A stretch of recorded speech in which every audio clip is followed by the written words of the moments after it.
მოგესალმებით ძვირფასო ტელემაყურებლებო. 4 ოქტომბერს საქართველოში თვითმმართველობის არჩევნები გაიმართება.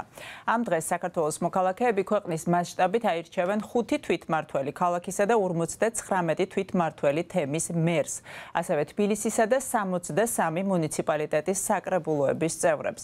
მუნიციპალური არჩევნების წინ ევრონიუს ჯორჯია კანონმდებლობის შესაბამისად არჩევნებში მონაწილეობის მსურველ იმ პოლიტიკური პარტიების წარმომადგენელთა დებატებს გთავაზობთ, რომლებიც ერთი მხრივ სახელმწიფო ბიუჯეტიდან იღებენ დაფინანსებას, მეორე მხრივ კი ბოლო საპარლამენტო არჩევნებში დებატებში მონაწილე პარტიების მსგავსი ან უკეთესი შედეგი აჩვენეს. ამრიგად ევრონიუს ჯორჯიამ წლევანდელი დებატებისთვის მაყურებელთან შესახვედრად მოიწვია პარტიების ქართული ოცნება დემოკრატიული საქართველო, ძლიერი საქართველო ლელო, გახარია საქართველოსთვის და გირჩის წარმომადგენლები. დებატებში მონაწილეობაზე უარი განაცხადა მმართველმა პარტიამ ქართული ოცნება. დღეს სტუმრებს ერთი და იმავე 5 კითხვით მივმართავთ და მათ შესაძლებლობა ექნებათ მაყურებლებს თავიანთი გეგმები გააცნონ. პასუხებისთვის ყველას თანაბარი დრო დაეთმობა 3 წუთი. შემდეგ კი სტუმრებს აზრთა გაცვლა, გამოსვლისა და დებატების შესაძლებლობა მიეცემათ. დღეს საკმაოდ ბევრ მნიშვნელოვან პრობლემაზე ვისაუბრებთ: ადგილობრივი თვითმმართველობა, სოციალური პოლიტიკა, ინფრასტრუქტურა, ეკოლოგია, ურბანული განვითარება, სოფლის მეურნეობა და სხვა. სამივე ჩვენი სტუმრისგან მოვისმენთ საარჩევნო გეგმებს. ახლა კი სწორედ მათთან გადავინაცვლებ. მოგესალმებით. ძალიან დიდი მადლობა გადაცემაში მონაწილეობისთვის. ჩვენი სტუმრები არიან ლანა გალდავა, ლელო ძლიერი საქართველო მთაწმინდის მაჟორიტარი კანდიდატი, ალექსანდრე რაქვიაშვილი გირჩის ვიცემერობის კანდიდატი და გიორგი შარაშიძე გახარია საქართველოსთვის თბილისის საკრებულოს თავმჯდომარეობის კანდიდატი. მე შეგახსენებთ, რომ თითოეული კითხვისთვის გაქვთ გამოყოფილი 3 წუთი, რომლის დროის დამთავრებასაც სპეციალური გონგი მიგვანიშნებს. თქვენგან დავიწყებ, ქალბატონო ლანა, პირველი კითხვით, როგორ ხედავთ ადგილობრივი თვითმმართველობის განვითარებას, რა აზრის ხართ ცენტრალიზაციისა და დეცენტრალიზაციის თაობას? გისმენთ. მოგესალმებით და მივესალმებით ტელემაყურებელს. ცხადია, ძლიერი თვითმმართველობა, ეს არის ბევრჯერ ნათქვამი და გაგონილი გვაქვს თავისუფლების ბასტიონი და ამავდროულად ეს გახლავთ ავტორიტარიზმისთვის სამარე. ძლიერი თვითმმართველობისთვის აუცილებელი არის, რომ იყოს დეცენტრალიზებული სისტემა ქვეყანაში, ანუ ის რაც ჩვენ გვაქვს გადმონაშთი კომუნისტების პერიოდიდან ძლიერი ცენტრალიზაცია და რასაც არც ერთმა ხელისუფალმა არაფერი არ გააკეთა მის შესაცვლელად, რა გახლავთ ამის მიზეზი? აი მიზეზებს თუ ჩაუხრმავდებით, მივხვდებით რატომ არ შეიცვალა ეს მანკიერი სისტემა.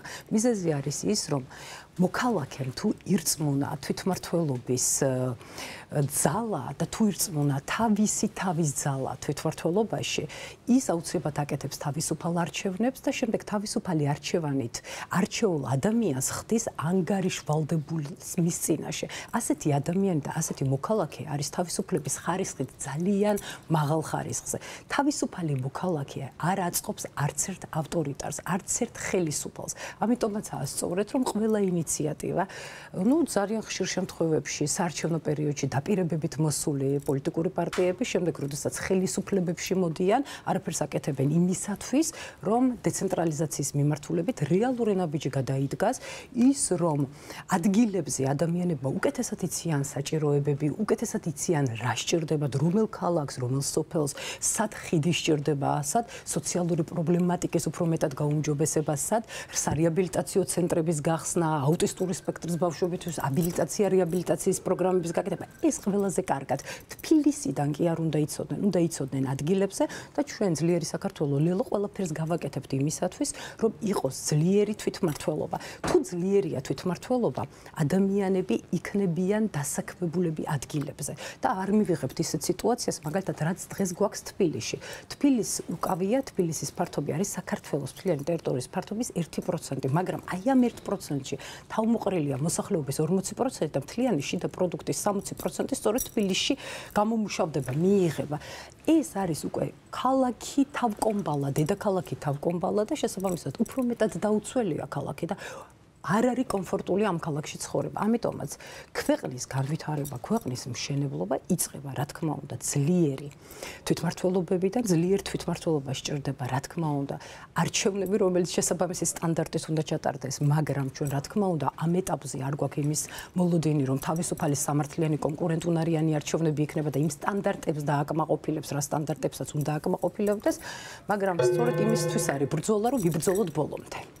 ამ პირობებში დრო ამოიწურა. ძალიან დიდი მადლობა პასუხისთვის. იგივე შეკითხვით გადავალ ალექსანდრესთან. ადგილობრივი თვითმმართველობა, ცენტრალიზაცია და დეცენტრალიზაცია. გისმენთ. ჩვენ ქვეყანაში თვითმმართველობა ფაქტორად ფიქტიურია და ძალიან უხერხულიც არის ილაპარაკო რეალურად, რომ მაგალითად ზუგდიდში ან მაგალითად, რა ვიცი, გორში სრულფასოვანი რაღაც თვითმმართველობა არსებობს. მეტიც აჭარაზეც რო ვილაპარაკოთ, მიუხედავად იმისა, რომ ოფიციალურად ავტონომია, იქაც ნათლად ჩანს, რომ როცა მაგალითად ბათუმის მერი გადააყენეს და მერე დაუნიშნეს მერიც კი დაინიშნა საბოლოო ჯამში ნომინალურად ავტონომიურ რესპუბლიკაში. ამიტომ სინამდვილეში ამ დღევანდელი მოცემულობით არანაირი ასეთი თვითმმართველობა არ გვაქვს თუ რა თქმა უნდა გარკვეულწილად გამონაკლისია თბილისი თავისი პოლიტიკური მნიშვნელობით, იმიტომ რომ თბილისის მერს პოლიტიკური ასე ვთქვათ გავლენა აქვს და აქვს რესურსი რომ რაღაც შესვალოს თბილისისთვის რაღაც პრივილეგირებულ მდგომარეობაში ამ კუთხით, მაგრამ ზოგადად არ გვაქვს და ამას რამდენი მიზეზი აქვს. ესეც ზოგადად რა არის თვითმმართველობა, აი რა უნდა ყოფილიყო თვითმმართველობა მაგალითად. ეს არის როცა მაგალითად ზუგდიდელები თვითონ აირჩევენ თავის პოლიციელს და თბილისიდან არ დაუნიშნავენ პოლიციელს. იგივე მოხდება გურჯაანში, იგივე მოხდება გორში. ეს არის როცა ადგილობრივ დონეზე პირველი ინსტანციის მოსამართლეებს აირჩევენ. როგორც ეს მაგალითად ამერიკაში ხდება და ის მოსამართლე არა ცენტრალური მთავრობის და ეგრეთ წოდებული კლანის წინაშე იქნება პასუხისმგებელი, არამედ იმ ხალხის წინაშე, ვინც მათ აირჩია. ეს არის როცა ადგილზე გადახდილი გადასახადები რჩება იმ რეგიონში და ეს რეგიონი წყვეტს როგორ დააფინანსოს ცენტრალური მთავრობა და ცენტრალური მთავრობა ხდება უკვე დამოკიდებული რეგიონებზე და მან უნდა მოაწონოს საკუთარი თავი რეგიონებს, რომ მათ დააფინანსონ ის სერვისები, რომელიც შეიძლება მარტო ცენტრალური მთავრობის მხრიდან იყოს მიწოდებული, მაგრამ აი ეს რო ასე მოხდეს და ჩვენ დავიმსგავსოთ შვეიცარიას, დავიმსგავსოთ ამერიკას, თუნდაც ეს არ იყოს მარტივი და მოკლე გზა, ამას უშვის ერთი მნიშვნელოვანი გარემოება. რომ პოლიტიკურ სპექტრში გავრცელებულია ეგრეთ წოდებული მზრუნველი მთავრობის იდეა, როცა მთავრობა ადამიანებს პირდება, ან პოლიტიკოსებს პირდებიან, რომ იზრუნებენ მათ ჯანმრთელობაზე, იზრუნებენ მათ განათლებაზე, იზრუნებენ მათ რა ვიცი, კეთილდღეობაზე, ყველა მხრივ დაეხმარებიან და სინამდვილეში შინაარსობრივად ეს ნიშნავს იმას, რომ მთავრობა ასეთი პოლიტიკოსების ხელით ხალხს ართმევს გადასახადებს, ზღუდავს სხვა თავისუფლებებს, რომ მერე ცენტრალურად დაეხმაროს მათ, ვისაც თვითონ ჩათვლის საჭირო. და ეს ბუნებრივად იწვევს ცენტრალიზაციას. და მიუხედავად იმისა, რომ ყველა და ყოველთვის ამბობდა, რომ ჩვენ გვჭირდება ძლიერი რეგიონები და დეცენტრალიზაცია, პრაქტიკაში ყველა პოლიტიკური პარტია პირიქით აკეთებს ამას და პირდება, რომ ჩვენ მოვალ და ვიზრუნებთ თქვენს მოგაწვით უფასო წამლებს, აგიშენებთ გზებს. არა და დეცენტრალიზაცია ნიშნავს იმას, რომ როგორი სკოლა უნდა იყოს, უნდა წყვეტდნენ ადგილზე ადამიანები. ისინი მათ უნდა ქონდეს თავისუფლება ცენტრალური მთავრობისგან. როგორი გზები და სადააშენოს, ასევე უნდა გადაწყვეტოს შეიძლება რამდენიმე ცენტრალური მაგისტრალის იქეთ ადგილობრივ მოსახლეობამ, როგორი უნდა იყოს პოლიცია, მოსამართლე და შემდეგ ადგილობრივ მოსახლეობამ უნდა გადაწყვეტოს და ეს ნიშნავს იმას, რომ ეს უფლებამოსილება არ უნდა ქონდეს ცენტრალურ მთავრობას და ეს ნიშნავს იმას, რომ ჩვენ არ უნდა ვყავდეს ეგრეთ წოდებული მზრუნველი მთავრობა. თუ ჩვენ გავაგებინებთ ამორჩევას, რომ ეს უნდა შეიცვალოს, მაშინ ადგილობრივ თვითმმართველობაც გაძლიერდება. ძალიან დიდი მადლობა საინტერესო პასუხისთვის. ახლა თქვენთან გადმოვინაცვლებ, გიორგი, თქვენი პარტია როგორ ხედავს ადგილობრივი თვითმმართველობის განვითარებას? რა აზრის ხართ ცენტრალიზაციასა და დეცენტრალიზაციაზე? კი ბატონო, პირველ რიგში მოგესალმებით, მე სალმები Euronews საქართველოს მაყურებელს და მადლობა ამ შესაძლებლობისთვის. ჩვენთვის თვითმმართველობა ზოგადად დეცენტრალიზაცია ეს არის პირდაპირ ევროპული ღირებულება და იმ პირობებში, როდესაც დღევანდელი ოცნების რეჟიმი ყველაფერს აკეთებს იმისთვის, რომ საქართველოს აღარ კონდეს ევროპული მომავალი და მაქსიმალურად იზოლაციაში მოაქციონ ჩვენი ქვეყანა. ერთადერთი მიზნით, რომ შეინარჩუნოს საკუთარი ძალაუფლება და ხელისუფლება, ბუნებრივია ეს პირდაპირ ურტყამს ადგილობრივი თვითმმართველობის განვითარებას და ეს ჩვენთვის არის ძალიან მნიშვნელოვანი ღირებულება, თუნდაც იქიდან გამომდინარე მინდა შევახსენო მაყურებელს, რომ საქართველოს არის ადგილობრივი თვითმმართველობის შესახებ ევროპული ქარტიის წევრი. ჯერ კიდევ 2004 წლიდან და როდესაც ჩვენ საუბრობთ, როგორი შეიძლება იყოს რეალურად გამართული თვითმმართველობა, პირველ რიგში უნდა წავიკითხოთ და კარგად გავიაზროთ, რას გულისხმობს ევროპული ქარტია, ხო? მაგრამ ახლა დღეს როგორც კოლეგაც საუბრობდა, ჩვენ სამწუხაროდ ფორმალურად შეიძლება რაღაცა პროგრესი გქონდეს, მაგრამ რეალურად ჩვენ ჯერ კიდევ ვერ გავცდით აი ამ საბჭოურ სისტემას, როდესაც მერს მიუხედავად იმისა შეიძლება არჩეულიც იყოს, მაგრამ მაგალითად საერთოდ არ ესმის რა საჭიროა საკრებულო.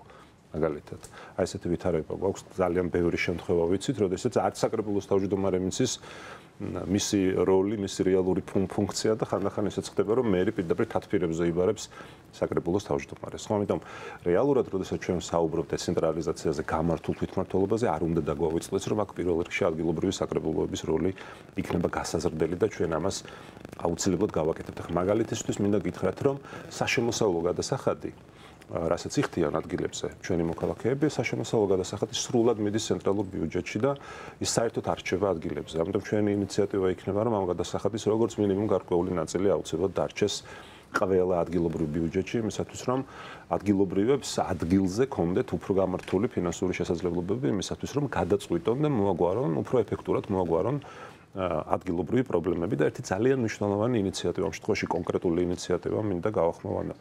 თქვენი ეთერის მეშვეობით, რაც ჩვენ აქამდეც ჰქონდა, სხვათა შორის ჩვენს გუნდს ჰქონდა ჯერ კიდევ წინა მოწვევის პარლამენტში და ჩვენ მიმდინარე საკრებულოს, ასე ვთქვათ, ფორმატში, თქვენ იცით, რომ მე მოქმედი დეპუტატიც ვარ, ჯერ კიდევ სანამ ამოეწურებოდა ამ საკრებულოს სახალხო ბიუჯეტირება. ეს ძალიან მნიშვნელოვანი ინიციატივაა, როდესაც ჩვენ ბიუჯეტის მინიმუმ 3%-ის ფარგლებში ადგილობრივ მოსახლეობას ვაძლევთ იმ შესაძლებლობას, რომ თავად გადაწყვიტონ. სკვერი უფრო პრიორიტეტულია, გზა, სკოლის რეაბილიტაცია თუ ნებისმიერი სხვა ტიპის აქტივობა ადგილზე. ამიტომ ეს სახალხო ბიუჯეტირება პირდაპირ არის დემოკრატიის ერთ-ერთი განსაკუთრებული ფორმა, როდესაც ადამიანები საკუთარი ინიციატივით გადაწყვეტენ რეალურად მათ საჭიროებებს. მაგრამ დღეს ეს ასე არ ხდება, მათ სხვა ხშირად ცენტრიდან, ხშირად ადგილობრივი პარტიული სტრუქტურები და რა თქმა უნდა დღეს ძალიან მძლავრად არის პარტიის გავლენა მათ შორის ადგილებზე და რეგიონებში, ეს ყველაფერი უნდა დაასრულდეს და საბოლოო ჯამში როგორც ფინანსების, ასევე ადმინისტრაციული და პოლიტიკური მმართველობა უნდა დაუბრუნდეს ხალხს. ძალიან დიდი მადლობა. ახლა გაგვთ თავისუფალი დრო, შეგეძლოთ ერთმანეთს აზრები გაუზიაროთ. ალექსანდრე მახსენა, რომ თვითმმართველობა არის ფიქტიური, თუ ეთანხმებით მას ამ მოსაზრებაში.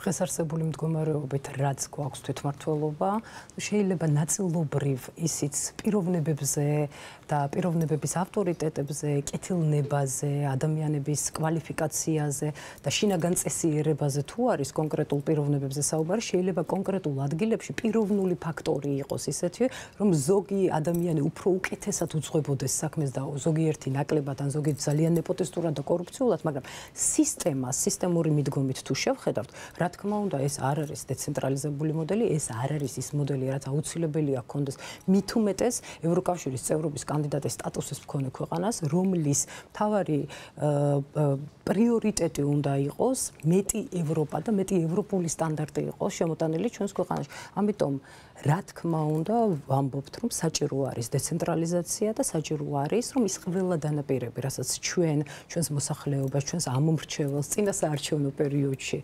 ვთავაზობთ და მათ შორის აი ესეთი პროგრამების სახით, რაც მე მაქვს წარმოდგენილი დღეს, აუცილებელია შესრულდეს და რა თქმა უნდა, ძლიერი თვითმმართველობა, დეცენტრალიზაცია არის ძლიერი სახელმწიფოს საწინდარი. მეტი თავისუფალი მოქალაქეს. თუ შეკითხვა შემიძლია დაუსვა? რა თქმა უნდა, აუცილებლად. მეც რა მაინტერესებს, თვითმმართველობა ჩემი გადმოსახედიდან ეს არის, სად უნდა იყოს სკვერი. ეს ყველაზე ნაკლებად მნიშვნელოვანი საკითხია სინამდვილეს. თვითმმართველობა რეალურად გამოიხატება შეუძლება თუ არ ადამიანს ადგილზე მართლა მნიშვნელოვან კითხვებზე გასცეს პასუხი და თვითონ გადაწყვეტოს. მაგალითისთვის, აი პოლიციის უფროსი როცა ინიშნება თბილისიდან, როცა სკოლის დირექტორი ინიშნება თბილისიდან, როცა მოსამართლე ინიშნება თბილისიდან. ამ შემთხვევაში, როცა ყოველდღიური პრობლემა იქნება, კრიმინალი იქნება, თუ ბავშვის აღზრდა იქნება, თუ ჯანმრთელობა იქნება, თუ რაღაც კონფლიქტების მოგვარება, თუ ყველაფერი წყდება თბილისში ან თბილისის მიერ დანიშნულ ადამიანებზე. ხო, რა საერთოდ მნიშვნელობა აქვს სკვერს, როგორ აშენდება, ვინ გადაწყვეტს. რეალური თვითმმართველობა აქ იწყება. და ჩვენ მივიშნევთ, რომ ეს მთელი უფლებამოსილება უნდა იყოს დელეგირებული რეგიონებში. ზუგდიდამ უნდა აერჩიოს თვითონ თავისი პოლიციის უფროსი. სკოლაში მეგრული უნდა ასწავლონ თუ არა, ზუგდიდმა თვითონ გადაწყვეტოს, მშობლების გადასაწყვეტია ეს და იმ ადგილობრივი, ასე ვთქვათ, მოსახლეობის, რომელიც ყოველს ასეთი სკოლა უნდა თუ ისეთი სკოლა უნდა იყოს. მაგალითისთვის, რომ წავიღოთ თუნდაც ევროპული მაგალითი, ნიდერლანდებში, არამედ რაღაც ცენტრალიზებული განათლების სისტემა არის და ამ შემთხვევაში ერთიანი ეროვნული გეგმა განათლების ეწინააღმდეგება თვითმმართველობას, იმიტომ რომ შეიძლება გურჯანში ერთი ტიპის განათლება უნდა ახალმა მისცეს თავის შვილებს, ბათუმში მეორე, ზესტაფონში მესამე და ასე შემდეგ. ეს არის თვითმმართველობა და მე მაინტერესებს თქვენ რას უყურებთ, რა არის პრიორიტეტული ეთანხმებით ამას, რომ ეს დელეგირებული დამოუკიდებელი ძალაუფლების თუ სხვა აზრი გაქვს. მე პირველ რიგში ნათქვამი მე არ მithქვამს, რომ თვითმმართველობა ნიშნავს იმას, სკვერი აშენდეს თუ ასე ვთქვათ, გზა დაიგოს, ხო? მე ვთქვი ის პირველ რიგში ბიუჯეტთან დაკავშირებით. ჩვენ როცა ვსაუბრობთ დეცენტრალიზაციაზე, არსებობს რამდენიმე ტიპის დეცენტრალიზაცია და მე პირველ რიგში როდესაც ვახსენე სახალხო ბიუჯეტირება, რა თქმა უნდა, ვიგულისხმებ ბიუჯეტთან ხა აქ არც სასამართლოა შუაში და არც სხვა რაიმე პოლიტიკური საკითხი, როდესაც ჩვენ ვსაუბრობთ ფინანსურ, ანუ საბიუჯეტო დეცენტრალიზაციაზე, ამ ნაწილში ჩვენი ინიციატივა სახალხო ბიუჯეტირების შესახებ ვფიქრობ, რომ მაქსიმალურად დემოკრატიული და სწორი ფორმაა და ამის რამდენიმე მაგალითი სხვათა შორის საქართველოშიც არსებობს, მათ შორის ზუგდიდში ძალიან წარმატებით განხორციელდა და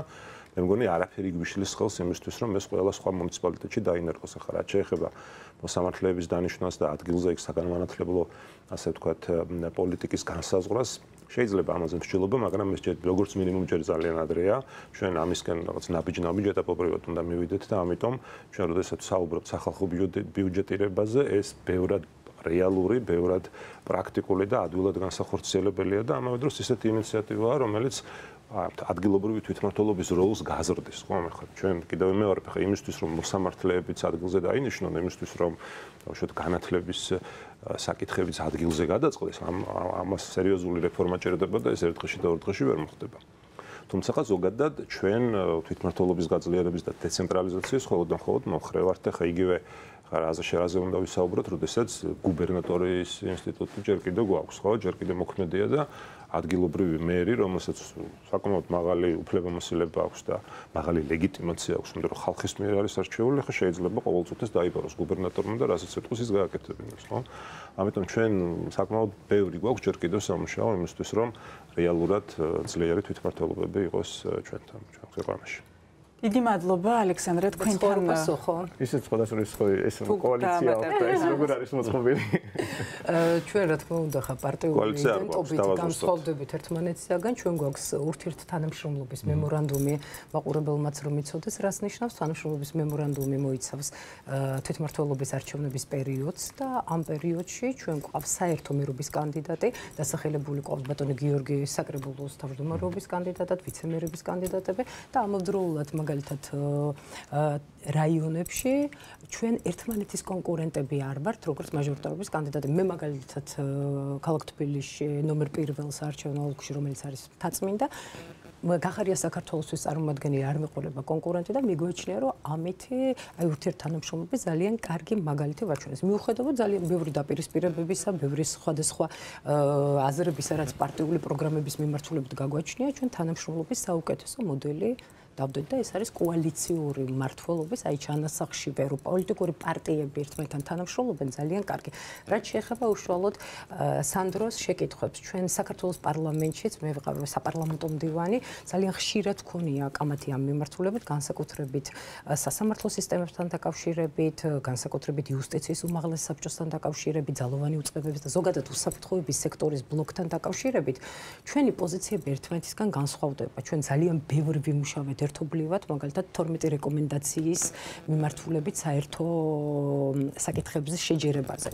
მე ვერ დაგეთანხმები და არ ვეთანხმები მოსაზრებას, რაც დაუშვათ სანდროს აქვს შერიფებთან დაკავშირებით. მიმაჩნია, რომ თვითმმართველობა კი ფარავს ადამიანის ყოველდღიური საჭიროებების, სოციალური პოლიტიკის 80-90%-ს ყოველდღიური საჭიროებებისას, მაგრამ ძალოვანი უწყებების ბლოკი, სასამართლო სისტემა და სხვა ამ ეტაპზე საჭიროებს აბსოლუტურად სხვა მიდგომებს, სხვა ხედვებს. ჩვენ არ მიგვაჩნია, რომ დღეს საქართველოში რომელიმე სოფელი ან რომელიმე რაიონი არის მზად იმისათვის, რომ იქ კონკრეტული რეინჯერი ან შერიფი თვითონ შიგნით მოხდეს მისი არჩევა და ასეთი მაქსიმალური თავისუფლების მიმართულებით. ჩვენ ვამბობთ, რომ დეცენტრალიზაცია, ბიუჯეტების ეფექტური მართვა, ეფექტური დაგეგმვა და ყოველდღიური საჭიროებები. ხა განათლების სისტემასაც თავიდან ბოლომდე თუ აი ესე შევხედავთ, რომ თითოეულმა მუნიციპალიტეტმა თავად გადაწყვიტოს ცენტრალიზებული საკითხები, რაც არის განათლების სისტემაში. ამ მიმართულებით ჩვენ ასეთი სრული ცენტრალიზაცია და დეცენტრალიზაციაზე არ გვიფიქრია. არ გვიფიქრია, იმიტომ რომ ჯერ ადრეა ამ ეტაპზე მით უმეტეს საუბარი. ჩვენი მთავარი საზრუნავი არის ის, რომ ბიუჯეტები იყოს აბსოლუტურად განკარგული და დაგეგმილი იმ მიმართულებით, რომ ქამრების შემოჭერის პრობლემა არის პირველ რიგში ჩვენს ქვეყანაში, იმიტომ რომ არის ნეპოტიზმი და კორუფცია, იმიტომ რომ ხალხის ფული, გადასახადების გადამხდელების ფული ადამიანებს გონიათ საკუთარი ჯიბის საკუთრება, ჩვენ მიგვაჩნია რომ საჭირო არის პირველ რიგში ადგილობრივი მუნიციპალური პრობლემების მოგვარება და ამაში არის საჭირო ძალიან მაქსიმალური თავისუფლება. და აი ეს არის სწორედ ხოლმე ის მიმართულება, როგორი უნდა იყოს სასამართლო სისტემა, საპოლიციო სტრუქტურები, როგორი უნდა იყოს უსაფრთხოება, როგორი უნდა იყოს რეფორმა სუსის მიმართულებით და რა, ამას ჩვენ ცალკეული ხედვები გვაქვს ჩამოყალიბებული და ახლა ამ ეტაპზე ყველაზე ვერ ვისაუბრებთ, ამაზე ბევრი გვისაუბრია გერჩის წარმომადგენლებთან საქართველოს პარლამენტში და ჩვენი მოსაზრებები საკანონმდებლო ინიციატივების სახით დაფიქსირებული გვაქვს. სამწუხაროდ დღის სინათლე არც ერთ არ ეყიდსა ბიუროს ვერ გაცდა ზოგი და ზოგიერთი პირველ მოსმენას, მაგრამ ეს მთელი ხედვები ჩვენ პროგრამულ დოკუმენტებში გვაქვს ასახული და ასევე საქართველოს პარლამენტში გვაქვს წარდგენილი. განვაგრძობთ გადაცემას და მეორე კითხვით თქვენ მოგმართავთ, როგორია თქვენი სოციალური პოლიტიკა თქვენი პარტიისთვის, რას აპირებთ, როგორ გეგმავთ სიღარიბისა და უსახლკარობის პრობლემის მოგვარებას? პირველ რიგში ზოგადად სიღარიბე არის ალბათ მთავარი პრობლემა ჩვენ ქვეყანაში, იმიტომ რომ ღარიბ ადამიანს ძალიან უჭირს ხოლმე იფიქროს რაღაც თუ პრობლემებს როგორც არის სასამართლო სისტემა და შემდეგ და ბევრი არჩევანი რომელიც ის აკეთებს სამწუხაროდ ამ სიღარიბით არის განპირობებული, როცა შეიძლება მარტივად მოტყუდეს არჩევნებზე რაღაც მარტივი დაპირებით და არ მიაქციოს მათ შორის გრძელვადიან შესაძლებლობებს როგორ გამოვიდეს სიღარიბიდან და მიუხედავად იმისა რომ ადგილობრივ თვითმმართველობას ეს ნაკლებად ეხება, იმიტომ რომ საბოლოო ჯამში ნებისმიერი უფლებამოსილება საკრებულოსი ან თუნდაც მერის რაღაც გააკეთოს საბოლოო შებოჭილია ცენტრალური მთავრობი და თუ პრინციპულად არ შეიცვალა მართლობის სისტემა, პრინციპულად ვერ შეიცვლება სოციალური დახმარების სისტემაც, ჩვენ ზოგადად ხედვა ასეთია რომ უამრავი პროგრამა დაწყებული პენსიებით დამთავრებული განათლების პირდაპირ თუ ირიბის სუბსიდირებით იმის ნაცვლად რომ ეს მთელი ფული რო შევაგროვოთ და ეს ფული მთლიანად დაურიგოთ მოსახლეობას თანაბრად წინა წლის მონაცემებით, ანუ ამ წლის ბიუჯეტით გამოდიოდა დაახლოებით 500 ლარი თითო ადამიანს. ეს ნიშნავს, რომ თითო ადამიანს ჩვენ ქვეყანაში შეიძლება უპირობოდ რაიმე დათქმების გარეშე, შემოწმებების, ქულების და შემდეგ ყოველთვე კონდეს შემოსავალი 500 ლარი იმ ფულით, რაც უკვე ბიუჯეტში არის, რომელიც იხარჯება სხვა პროგრამებზე, ასეთზე, ისეთზე, მაგრამ დაახლოებით მე-13 საბოლოო ჯამში იჭმება ბიუროკრატიული აპარატის მეშვეობით. აი ეს ყველაფერი გადანაწილდეს, ეს იქნება შესაძლებლობა, რომ არც ერთი ადამიანი ჩვენ ქვეყანაში არ იყოს უკიდურეს სიღარიბეში.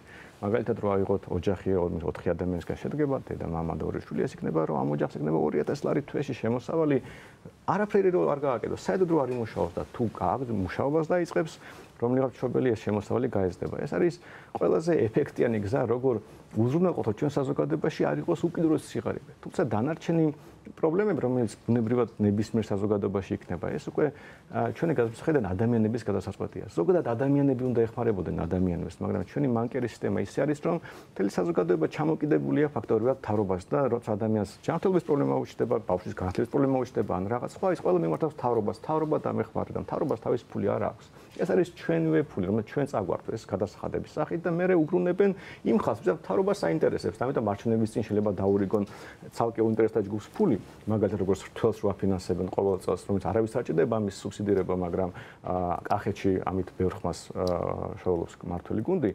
აი ასეთი მანკერი სისტემა რო არ იყოს, რომელიც პოლიტიკური მოტივებით იმართება, ჩვენი ხედვა რომ მთლიან უნდა ჩახსნილი იყოს პოლიტიკური მდგენელი ამ ყველაფერში და ის ფული რომელიც შედის ბიუჯეტში და პირდაპირ თუ ირიბად იხარჯება სოციალურ პროგრამებზე, განათლებაზე, პენსიებზე და შემდეგ, უნდა საბოლოო ჯამში შეიკრიბოს და რაიმე პირობების გარეშე თანაბრად განაწილოს მთელ მოსახლეობას. დიდრებისთვის ეს იქნება გადასახადების შემცირება, ფაქტობრივად, შინაარსობრივად, ხოლო ღარიბები აღარ ინერვიულებენ იმაზე, რომ შემთხვევით ტელევიზორი რო იყიდოს ან მუშაობა დაიწყოს, ჩაიხსნება სოციალური დახმარება. ჩემთვის ეს საუკეთესო გზა, როგორ გამოვიდეთ სიღარიბიდან. ძალიან დიდი მადლობა, გიორგი, იგივე კითხვით მოგმართავთ თქვენთ სიღარიბე და უსახლკარობა. როგორია თქვენი საარჩევნო პლატფორმის მიხედვით სოციალური პოლიტიკა, რასაც გეგმავთ? კი ბატონო, მნიშვნელოვანი თემაა, მადლობა ამ კითხვისთვის. ზოგადად ჩვენ ხშირად საუბრობთ იმაზე, რომ თავარი პრობლემა, რაც დღეს ახლა ოცნების აი მოძალადე რეჟიმის პირობებში გვაქვს, ეს არის უსამართლობა. და უსამართლობა ეხება აბსოლუტურად ყველა სფეროს, მათ შორის სოციალურ სფეროს და რას გულისხმობ. პირველ რიგში გულისხმობ იმას, რომ სოციალური დახმარებაც კი, ანუ ასე ვთქვათ, ის სახსრები, ის საბიუჯეტო რესურსები, რაც არის გამოყოფილი პირდაპირ სოციალურად შეჭირვებული ფენების დასახმარებლად, მათ შორის ერთჯერადი თუ მრავალჯერადი დახმარების გასაწევად, ესეც კი გამოიყენება პარტიული მიზნებისთვის. წინასაარჩევნო თუნდაც არაწინასაარჩევნო პერიოდში, იმიტომ რომ პარტია წყვეტს ვის დაეხმაროს, როგორ დაეხმაროს და ძალიან ხშირად ჩვენ გვაქვს უამრავი მაგალითი, როდესაც მაგალითად უმუშევრობის შემცირება ეს არის მხოლოდ და მხოლოდ სტატისტიკური манипуляცია და ამას არანაირი კავშირი რეალურად უმუშევრობის შემცირებასთან არ აქვს და თქვენ ახლა რომ აიღოთ ოცნების ლიდერების ასე ვთქვათ ბრიფინგები, მათი გამოსვლები, მათი სამთავრობო პროპაგანდა ვინც ამას უყურებს და ვისაც ამ პროპაგანდის დამტყუილების ჯერა შეიძლება იფიქროს რომ ამ ქვეყანაში რაღაც მართლა განსაკუთრებული ეკონომიკური წინსვლა გვაქვს და ასე შემდეგ მაგრამ სინამდვილეში ეს არის მხოლოდ და მხოლოდ ყალბის სტატისტიკა და ამის ყველაზე თვალსაჩინო მაგალითი არის ეს ეგრეთ წოდებული დასაქმება რაც ჯერ კიდევ ღარიბაშვილის პრემიერობის დროს დაიწყო როდესაც ადამიანებს იქ არ ვიცი ზოგი სასაფლაოს მოვლელად გააფორმეს ზოგი ბიბლიოთეკარად და გვაქვს სოფლები სადაც არ ვიცი 15 ბიბლიოთეკარი და ზოგან კიდევ უფრო მეტიც არის ვითომ დასაქმებული სინამდვილეში ეს არის იგივე რესურსების მიმართვა და უბრალოდ დასაქმებად გაფორმება. ხომ ამიტომ ჩვენ როდესაც საუბრობთ იმაზე, როგორ შევამციროთ ის რეკორდულად მაღალი ციფრი და დღეს რამდენად არის რეკორდულად მაღალი, სამწუხაროდ მონაცემი თუ არ ვცდები 700-მდე ადამიანი არის სოციალურად დაუცველი, მათ შორის დიდი ნაწილი ყველაზე კიდევ უფრო სამწუხაროდ არიან პატარები და არასრულწლოვნები, ხომ? ამისთვის საჭიროა ისეთი ეკონომიკური პოლიტიკის გატარება, რომ ადამიანებს უბრალოდ აღარ დაჭირდეთ. მე მესმის, რომ ეს 1 წელიწადში და 2 წელიწადში ვერ მოხდება, მაგრამ ადამიანებს აღარ დაჭირდეთ სუბსიდირება სახელმწიფოს მხრიდან და ყველას კონდეს საკუთარი შემოსავალი, საკუთარი შრომით, ასე ვთქვათ, გამომუშავებული შემოსავალი. ეს პირველ რიგში უნდა მოხდეს მეწარმეობის განვითარებით, მათ შორის მცირე და საშუალო ბიზნესის განვითარებით და ასე შემდეგ. ყველა რეგიონში არის იმის პოტენციალი და რესურსი, რომ ადამიანებმა ადგილზე, იმის გარეშე, მიგრაციის გარეშე და დედაქალაქში და დიდ ქალაქებში გადასახლების გარეშე ადგილებზე შეძლონ მინიმუმ იმდენი შემოსავლის გენერირება, რომ საკუთარი ოჯახები არჩინოთ. რაც შეეხება უსახკაროთა პროგრამას, რა თქმა უნდა, ჩვენი ერთ-ერთი მთავარი ხო თბილისის შემთხვევაში და არა მხოლოდ დაპირება არის ის, რომ რა თქმა უნდა, არც ერთი ადამიანი არ უნდა დარჩეს საცხოვრისის გარეშე. ხა ჩვენ ვიცით არაერთი, აი რაც უკადრებელი იკადრა ოცნებამ ადამიანები გამოყარა საცხოვრებლიდან, მათ შორის თვალჭრელიძის ქუჩის მაგალითი სულ ახლახან აგვისტოში და რა თქმა უნდა ეს უნდა დასრულდეს და მუნიციპალიტეტს აქვს საკმარისი მეტი თანხები, პოლიტიკური ნების შემთხვევაში ამ თანხების მობილიზება იქნება შესაძლებელი, რომ ჩვენ ვიფიქროთ ღირსეული საცხოვრისის შექმნაზე უკვლებლივ ყველა მოქალაქისთვის. ძალიან დიდი მადლობა ლელო ძლიერი საქართველოსთვის, როგორია სოციალური პოლიტიკა, რას აპირებთ ამ მიმართულებით? მადლობა ამ შეკითხვისათვის. სიღარიბეს და უბინაობის პრობლემას სჭირდება კომპლექსური მიდგომები. პირველ რიგში ქვეყანას უნდა გააჩნდეს ის ეკონომიკური მაჩვენებელი, რომ ეს პრობლემები იქნეს დაძლეული. ამ ეკონომიკურ მაჩვენებას აუცილებლად სჭირდება პირველ რიგში პოლიტიკური ნება, გაცხადებული პოლიტიკური ვექტორი, სჭირდება დახმარება, სჭირდება ინვესტიციები, ინვესტიციებს სჭირდება თავისუფალი სასამართლო, ინვესტიციებს სჭირდება ის გარემო, რომ ამ ქვეყანაში არ ხდება თანხების კორუფციულად ჭამა და ბიუჯეტი არ განიხილება როგორც საკუთარი ფული. შესაქმნელი არის, რა თქმა უნდა, 200,000 სამუშაო ადგილი, აუცილებელი არის მეგაპროექტები, მაგალითად, ქალაქი ანაკლია და ანაკლიის პორტის მსგავსი პროექტები. აუცილებელი არის, რომ დიდი იდეები განხორციელდეს ჩვენ ქვეყანაში და ამის რეალური პოტენციალი ქვეყანას გააჩნია თავის გეოპოლიტიკური მდებარეობით. რაც შეეხება უშუალოდ სიღარიბეს, ამის კარგი მაჩვენებელი არის სიცოცხლის საშუალო ხანგრძლივობა და ბავშვების მდგომარეობა. პირველ მიმართულებით გვაქვს ყველაზე მძიმე მაჩვენებელი, რომ ქალებში ეს გახლავთ 74 წელი და მამაკაცებში 68 წელი და ბავშვთა შიმშილის მიმართულებით ხომ არის კვლევა საქსტატმა ბოლოს ჩაატარა UNICEF-თან ერთად, ყოველი მეოთხე ბავშვი შიმშილობს. ყოველი მეოთხე ბავშვი რო შიმშილობს, აქ პირველ რიგში არის ცილოვანი შიმშილი. ეს რასთან არის დამოკიდებული? 10 წლის განმავლობაში არის გაზრდილი 100%-მდე მაგალითად ძროხის ხორცის ფასი, მაგალითად 114%-ით არის გაზრდილი კარაქის ფასი. აი ამ მიმართულებით უნდა შევხედოთ სიტუაციას და გამოსავალი უნდა ვნახოთ, რა თქმა უნდა, იმ გონივრულ პოლიტიკაში, რაც არის სწორი, ეფექტური დაგეგმვა. ეხლა რასაც ქართული ოცნება მიმართავს და რაც გახლავთ სოციალურ დაუცველების ბაზები, აქაც ძალიან მძიმე მდგომარეობაა, ხო, ადამიანებს არ სჭირდებათ თევზი, სჭირდებათ ანკესი, როგორ მოიპოვებენ. ამ შემთხვევაში ის თევზიც გამოყენებულია პოლიტიკურ ინსტრუმენტად. ამისათვის არის საჭირო, რომ შეიქმნას ახალი სამუშაო ადგილები. რაც შეეხება თქვენს საბინაო პოლიტიკის მიმართულებით, ქალაქ თბილისში მაგალითად თუ ავიღებთ ხომ 2014 წლიდან მხოლოდ ქირით გაყვანის მიმართულებით არის გადახდილი 80 მილიონი ლარი. ანუ ჩვენი ჯიბეებიდან არის ამოღებული. არაფერი არ არის გაკეთებული მუნიციპალური საცხოვრისების მშენებლობის მიმართულებით. და ჩვენ პირდებით ხალხს რომ შევქმნით ფონდს, რომლითაც რა თქმა უნდა კერძო სექტორთან თანამშრომლობით, რა თქმა უნდა საერთაშორისო ფონდებთან წვდომით ჩვენ ამ პრობლემებს აუცილებლად მოვაგვარებთ. მე ზუსტად ჩავშიქ. რაც შეეხება უშუალოდ ბავშვთა შიმშილიანობას, არ მას მინდა ხაზი გაუსვა. ბავშვთა შიმშილიანობაზე არის პირდაპირ დამოკიდებული ის ჩვენი დაპირება, რაც გახლავთ უფასო კვება სკოლაში და მშიერი ბავშვი რა თქმა უნდა ვერ ითვისებს და წაკითხulis გააზრების პრობლემაც გვაქვს პიზის კვლევის მიმართულებით. ჩვენ ეს გავაკეთეთ წალინჯიხაში სწორედ ეს თანამშრომლობით ოპოზიციურმა პოლიტიკურმა პარტიებმა, იმიტომ რომ წალინჯიხა იყო მოდელი, როგორ გაიმარჯვა და კოალიცია როგორ მართავდა, ეს საპილოტო პროგრამა იყო და ახლა გვაქვს დაპირება ჩვენი პროგრამით, რომ იქნება უფასო კვება სკოლებში. ყველა საჯარო სკოლას გულისხმობ და ყველა კლასს. ძალიან დიდი მადლობა. ახალი სამუშაო ადგილების შექმნა, მეწარმეობის განვითარება რამდენიმე ვერსიამ გაიჟღერა იმისთვის, რომ სიღარიბე აღმოიფხვრას. რა შეეთანხმებით ერთმანეთს და რაში გაქვთ განსხვავებული მოსაზრებები? შეგიძლიათ გაუზიაროთ ერთმანეთს თქვენი მოსაზრებები ამ საკითხთან დაკავშირებით. თუ არავინ არ არის სრული, მე შემიძლია კომენტარი გავაკეთო. მე პირველ რიგში პრინციპის დონეზე მე მგონი მნიშვნელოვანი განსხვავება, იმიტომ რომ ჩვენ არ გვერდებით ადამიანებს, რომ მათ შვილებს ვაჭმევთ სკოლაში. მე მგონი ეს უბრალოდ არც არის სწორი და არ არის კარგი. იმიტომ რომ მინიმუმ თუ ჯერშეც როგორ ბავშვები რო შიმშილობენ, აქ გარკვეული ტყუილია ჩადებული, იმიტომ რომ შიმშილს ეძახიან არაჯანსაღ კვებას და არაჯანსაღად შეიძლება ამერიკაში ვიღაც იკვებებოდეს. თორე პირდაპირ შიმშილობა კაცობრიობას არ უნახია რამდენიმე საუკუნეა, თუ არ ჩავთვლით ხელოვნურად გამოწვეულ შიმშილს ომის დროს. ამიტომ სიამდვილეში საუბარი იმაზე, რომ გასაგებია ჩვენ ღარიბი ქვეყანა ვართ და ყველა მშობელს შეიძლება არ ქონდეს რესურსი ჯანსაღად იკვებოდეს მასის შვილი, მაგრამ თქვა რომ ბავშვები შიმშილობენ, უბრალოდ ტყუილია თავისი ფორმით. და მაგრამ რომ გვერდზე გადავდოთ ეს ზრუნვა მე თქვენ სახლს აგიშენებთ, მე თქვენ საჭმელს გიყიდით და ასე შემდეგ. ეს არის ზუსტად ის ზრუნველი მთავრობის ბოროტი იდეა, რომელიც გავრცელებულია ჩვენ ქვეყანაში. ამის ნაცვლად ჩვენ შეიძლება როგორც საზოგადოება შევთანხმდეთ იმაზე, რომ რაღაც არის მინიმალური ცენზი, რომელიც იქეთ ადამიანი არ უნდა იყოს ღარიბი, მაგრამ იმის იქეთ დახმარება საბოლოოში ადამიანების საქმეა. თქვენ თუ ამბობთ, რომ ბავშვი შიმშილობს, ეს რა გამოდის, რომ მათ მშობელს რა ფული აქვს და არ ყიდულობენ საჭმელს, ეს ხო არ იქნებოდა სწორი. ალბათ მშობლებშია პრობლემა და თუ მშობლებშია პრობლემა, მაშინ ზოგადი სიღარიბის პრობლემაა, მაგრამ მოდი წავართვათ მოქალაქეებს ფული და ცალკეული მოქალაქეების შვილებს დაურიგოთ უფასო კვება სკოლაში, რომელიც ბავშვებს შორის იქნება ის ხალხიც, რომელსაც პრობლემა არ აქვს ფინანსური და რა ვიცი, მშობლებს პრობლემა არ აქვს და კარგად იკვებებიან და საერთოდ რატომ უნდა ხდებოდეს ეს? აი ეს იდეა მე მგონი ასეთი ტიპის დაპირებები არის ის, რაც საბოლოოში ყველაფერს აფუჭებს, იმიტომ რომ თუ ჩვენ თვითმმართველობის არჩევნებაზე ვსაუბრობთ, ასეთი ტიპის პრობლემები, ბავშვის პრობლემა იქნება ერთ ურთიერთდახმარებით. ეს პირველ რიგში ადამიანების და ადგილზე მოსაგვარებელი პრობლემაა და თუ მაგალითად ლენტეხში ადამიანები გადაწყვეტენ, რომ რომლიღაც ოჯახს დაეხმარონ,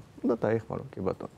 მაგრამ როგორც ქვეყნის მოწყობის სტრუქტურა, ასე დაპირებები არის უბრალოდ მავნებლობა და ფაქტობრივად ადამიანის მოტყუება, იმიტომ რომ მშობელმა შეიძლება იფიქროს, კი ბატონო, ჩემო შვილს აჭამონ სკოლაში, რატომაც არა ცუდი არისო, მაგრამ რეალობაში ეს ხო ვიღაცას ფული უნდა წაართვა ჯერ ეს და გადაანაწილოს სკოლის განათლებას. მე ყვებაზე და მე არ დაგავიწყოთ რა ქვეყანაში ცხოვრობთ, ეს ხო ყოველთვის კორუფციული იქნება და მე წაიდე და არჩიე ვინ როგორ და რა გააკეთა და ვინ გაანაწილა და რამდენი ფული დაიხარჯა მარტო ბიუროკრატიაზე, რომელიც ამ სკოლის კვებას გაანაწილებს ტენდერებზე და ასე შემდეგ. და აი ამ მანკიერ სისტემას ვებდით, რომ ეს არ უნდა იყოს პოლიტიკოსის განაწილებული ფული. თუ სიღარიბას ვებდით, მოდით დავაწესოთ რაღაც მინიმალური სტანდარტი, რომელიც იქით არავინ არ ჩამოვიდეს და ამის რესურსი არსებობს, როგორც წინაზე მე ვთქვი.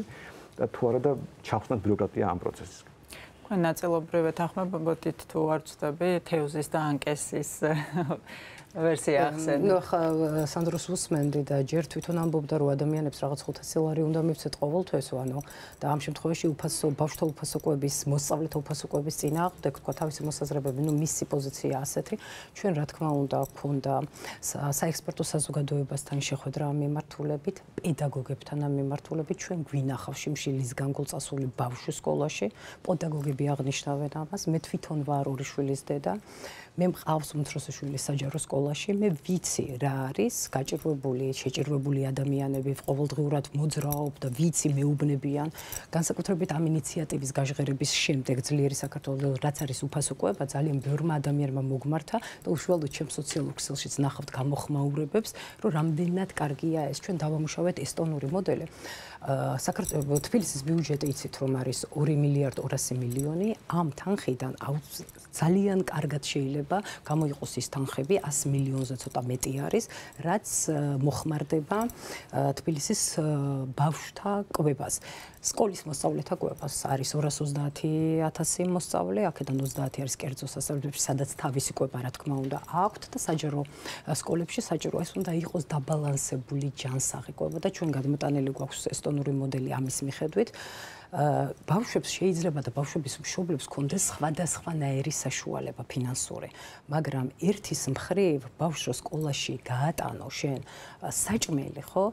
ეს ჯანსაღი საჭმელი და დაბალანსებული, ყველანაირად ნაჯერი და გაერთიანებული, ეს თავის მხრივ ერთი პრობლემაა და მეორე პრობლემაა სოციალური უთანასწორობა, რაც ბავშვებს შორის არის და იმ მშობელს, რომელსაც შეუძლია დღეს გაატანოს რაღაც ძვირფასი საკვები და მეორე ბავშვი, რომელიც მშიერი უყურებს და იმას შეიძლება ჰქონდეს სახლიდან გამოტანებული სხვა საკვები, ან არათანაბარი რაოდენობის თანხა, ეს უკვე ბავშვობის ასაკშივე ძალიან ცუდია და ძალიან კარგია, როდესაც ყველას თანაბრად ექნება ჯანსაღი საკვები, განაწილებული, რაციონი კალორიაში გამოთვლილი და ასე არის ყველა კარგ და განვითარებულ ქვეყანაში და ამის მიღწევა არის ადვილად შესაძლებელი და ეს არ არის არანაირად ბავშვის და მშობლის მოსყიდვის მცდელობები. დღეს მაგალითად საქართველოში და თბილისში მეტადრე სკოლები არ გაიხსნა იმის გამო, რომ ტენდერების პირობები არ შესრულდა და ბავშვებს ზოგიერთ სკოლაში 3 ცვლა აქვთ. ჩემი შვილი მაგალითად 2 საათზე იწყებს სწავლას. 2 საათზე თქვენ წარმოიდგინეთ ცუდი მშობლების თემაზე კი არ ვსაუბრობთ ახლა. იმ მშობლები დილის 9-ზე რო სამსახურში უნდა იყვნენ და დამატებით ბავშვები რო სახლში არიან და ეს ბავშვები კიდე მშივრები რო სკოლაში სწავლენ, განსაკუთრებით დაწყებითი კლასების და იქ უკვე ვერაფერს ვერ იგებენ. ეს აბსოლუტურად სხვა გამოწვევაა და ამას ჩვენ დარწმუნებულები ვართ და ამას ჩვენ გავაკეთებთ და ჩვენ ეს საპილოტო პროგრამა უკვე წალენჯი ხაში, მათ შორის გახარია საქართველოსთვის გუნდა და სხვა გუნდებთან ერთად ეს ყველაფერი გავაკეთეთ, ვაჩვენეთ მოსახლეობას და აბსოლუტურად არის პოზიტიური გამოხმაურება. რაც შეეხება სოციალურ საცხოვრისებს, სოციალური საცხოვრისები არის აუცილებელი და ეს არის ევროპის ყველა ქალაქში. არიან ადამიანები ჩვენ შემთხვევაში ოკუპირებული ტერიტორიებიდან დევნილები, რომლებიც წლების განმავლობაში უკვე კორუფციულად არის ეს სისტემა, ზოგიერთი იღებს 5 სახლს და ზოგიერთს მთელი ამ აწლეულების განმავლობაში ერთი ბიდაც კი არ მეუღია, ხო? აი ზამირ კვეკოსკერის შემთხვევა ტრაგიკული ახსოვს ჩვენ რაც მან ჩაიდინა და ასეთი ბევრი შემთხვევები იყო სხვადასხვა თორეს და მე უშუალოდ მამას მეუძღვენი ბრიფინგი აუცილებელია რომ გადაიაზრონ მთლიანად ეს სიტუაცია და აუცილებელია შეიქმნას ფონდი რომელიც ამ ყველაფერს დაარეგულირებს ჩვენ გვაქვს გეგმა, ჩვენ ვიცით ეს გეგმა როგორ განვახორციელოთ, ჩვენ გვაქვს ჩაშლილი ანალიტიკა და ციფრები, რაც თავისუფლად თუ თქვენთვის საინტერესო გახდა როგორ მოხდება ბიუჯეტიდან ამ თანხების გამოთავისუფლება შემიძლია ჩაგიკითხოთ, იმიტომ რომ ძალიან ბევრი ციფრია, სხვა მხრივ ეს ყველაფერი არის შესაძლებელი და ის ბიუჯეტი რაც შეიძლება ძალიან დიდი ბიუჯეტი არ იყოს 2 მილიარდ 200 მილიონი რაც თბილისს აქვს, მაგრამ ძალიან კარგად არის შესაძლებელი მთავარი სოციალური პრობლემატიკის მოგვარება, რაც არის სოციალური საცხოვრისები და რაც არის უფასო კვება სკოლებში. მომატებდით რამეს რა თქმა უნდა. პატარა რემარკა რომ ზოგადად აი რაც ქალბატონამ თქვა ეს არის მე მგონია ძალიან ბოროტი იდეა თავისი ბუნებით, იმიტომ რომ პირველი რაც იყო ნათქვამი რომ მთავრობა ამ შემთხვევაში ლელო უკეთ იცის როგორ უნდა აჭამოს ჩემს შვილს. რომ არა მშობელი წყვეტს როგორ უნდა აჭამოს. ანუ მთავრობამ უკეთეს იცის და რაც თავარია, წარმოიდგინეთ რომ თუ რომელიღაც მშობელმა გადაწყვიტა უზრუნველყოს საკუთარი ბავშვი განსაკუთრებული ხარისხიანი საკვებით. ეს თურმე უთანასწორობას გამოიწვევს და ამიტომ არ უნდა დაუშვათ და იმასაც უნდა ვაჭამოთ, ის რაც თავრობა ყველას თანაბრად გაუნაწილებს და რა არის ესეთი საბედნიეროდ ყველა ქვეყანაში ასე არის. საბედნიეროდ ნორმალურ ქვეყანაში არაფერი მსგავსი არ ხდება და საერთოდ არც კი არსებობს ასეთი პროგრამები. თუნდაც იგივე ამერიკის შეერთებული შტატები რო ავიღოთ, მაგრამ რომც ეს გვერდზე გადავდოთ, ეს არის ბოროტი კომუნისტური იდეა, რომ უნდა გავათანაბროთ. თუნდაც მე თუ ჩემ შულს მიაქვს განსაკუთრებული კარგი გემრიელი საჭმელი სკოლაში, რომ კარგად იკვებოდეს, ამით ვინეშავდება. და იმიტომ რომ იმ ბავშვს რო არ აქვს, თუმცა ჩემი შვილი უნდა იჩაგრებოდეს, ხდებით? ანუ ეს რამხელა შეურაცხყოფა მშობლის, რომელიც ზრუნავს თავის შვილზე და ზოგადად მშობლების, რომელსაც ვეუბნებით, რომ მათ არ შეუძლიათ საკუთარი ბავშვის კვების პრობლემა მოაგვარონ. და ის რამდენიმე შეიძლება 1000 ოჯახი, რომელიც მართლა უკიდურეს სიღარიბეში იყოფება და მართლა იმის რისკის ქვეშ იმყოფება, რომ შვილისთვის ფული არ აქვს, ამ ოჯახს უნდა დაეხმაროთ და არა ის, რომ სკოლაში საჭმელი დავარიგოთ. აი ამაში გასაგები, სკოლაში საჭმელი კი უნდა დავარიგოთ. თუ ჩვენ ვიპოვეთ საზოგადოებაში ისეთი ოჯახები, რომელიც ისეთ ტრაგიკულ მდგომარეობაში იმყოფებიან, რომ საკუთარი შვილისთვისაც აღარ რჩებათ ფული, ამ ოჯახებს დავეხმაროთ პირდაპირ, იმიტომ რომ შვილი პირველი რაზეც იხარჯება ფული. მე იხარჯება ყველაფერი დანარჩენზე.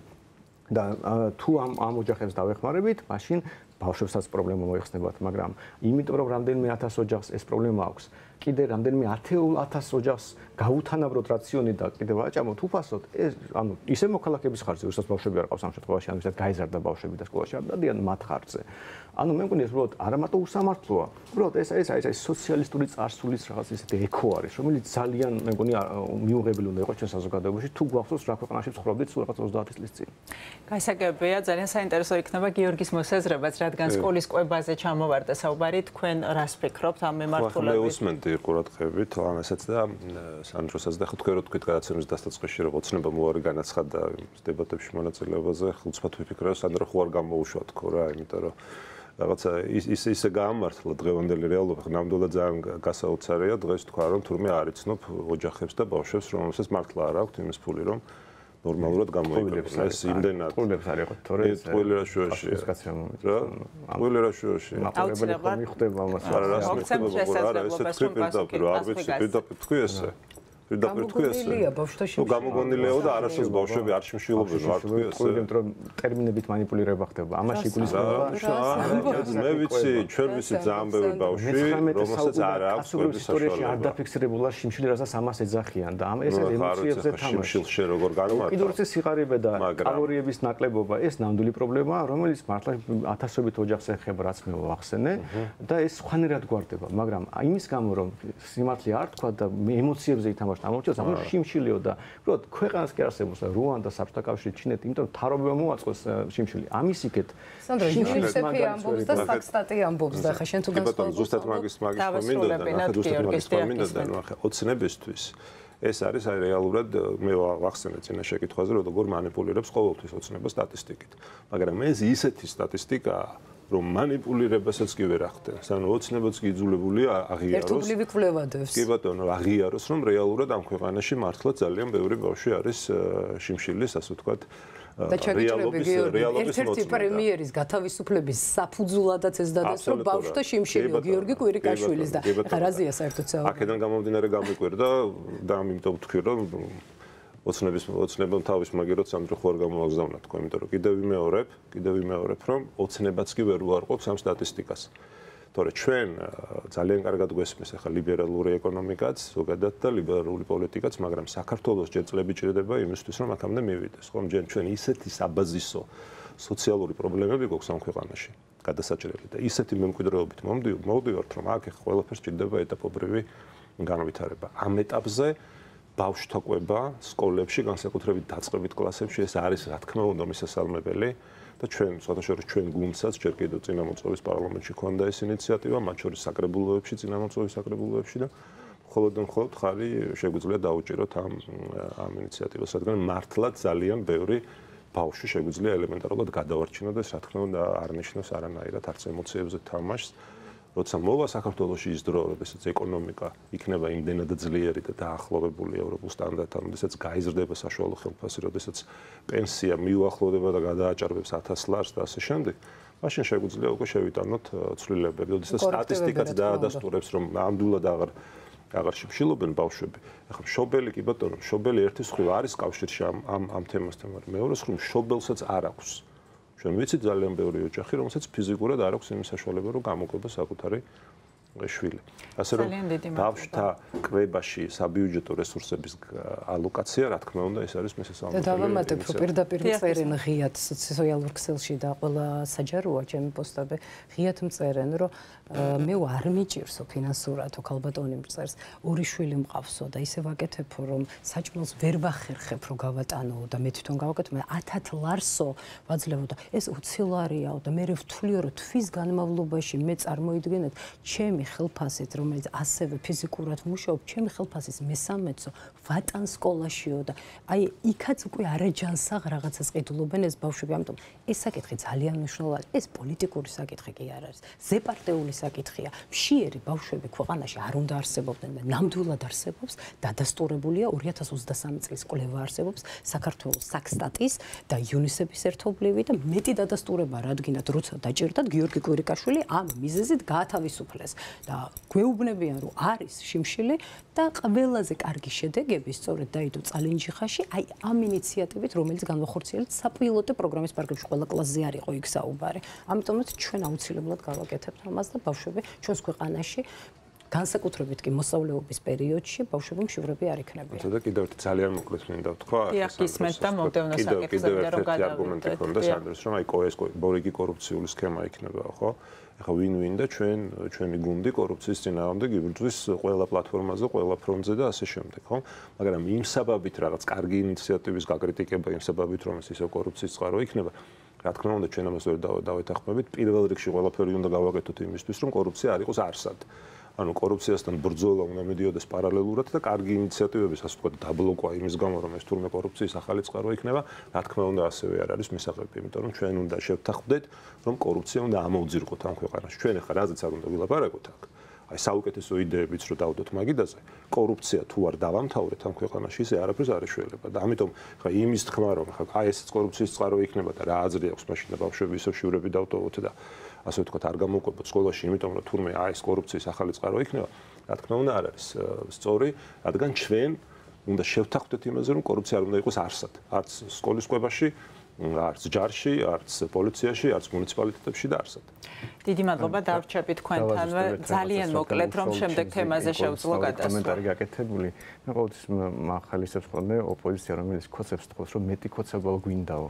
როცა ქოცება აი ეს ფეიქ მიზეზი იყო კვირიკაშვილის გადაყენება სიანდვილეში, ხომ ყველას გვესმის, აი ოდნავ ადეკვატურ ადამიანს ჩვენ ქვეყანაში რო სხვა მიზეზები იყო, მაგრამ აი ეს გამოიყენეს თემა ემოციურად, რომ აი ნახეთ რაღაც ხდებაო და ფაქტორად ამორჩევის მოსატყუებლად გამოიყენეს. იგივე ხდება, რომ თქვენ კიდევ უფრო მეტი უნდა ინერვიულოთო ის პრემიერი ერთი კი არ უნდა გადაგეყენათ მეტიო ამის გამო. ანუ ამას ამბობენ და რაც მეორე აი კორუფციაზე ყობახიძეს როგორ ებრძვის გაქანებული კორუფციას და თუმცა გახარიაც ებრძვის კორუფციას, მაგრამ სცენაში კორუფცია ჩდება ცუდი კანონების შედეგად. და არა იმიტომ რომ ვიღაც ებრძვის თუ არა მას. და ზუსტად რა ისეთი ცუდი კანონები რო ჩდება, როცა იმისას რომ შობელმა იზრუნოს შვილზე და თუ რამე შობელს დავეხმაროთ და ყველას განურჩილად ვაძლევთ რაღაც კვებას უფასოდ სკოლაში. აი ესეთი ცუდი კანონები იწვევს კორუფციას, იმიტომ რომ ადამიანის ბუნებას თუ ვერ შეცვლით.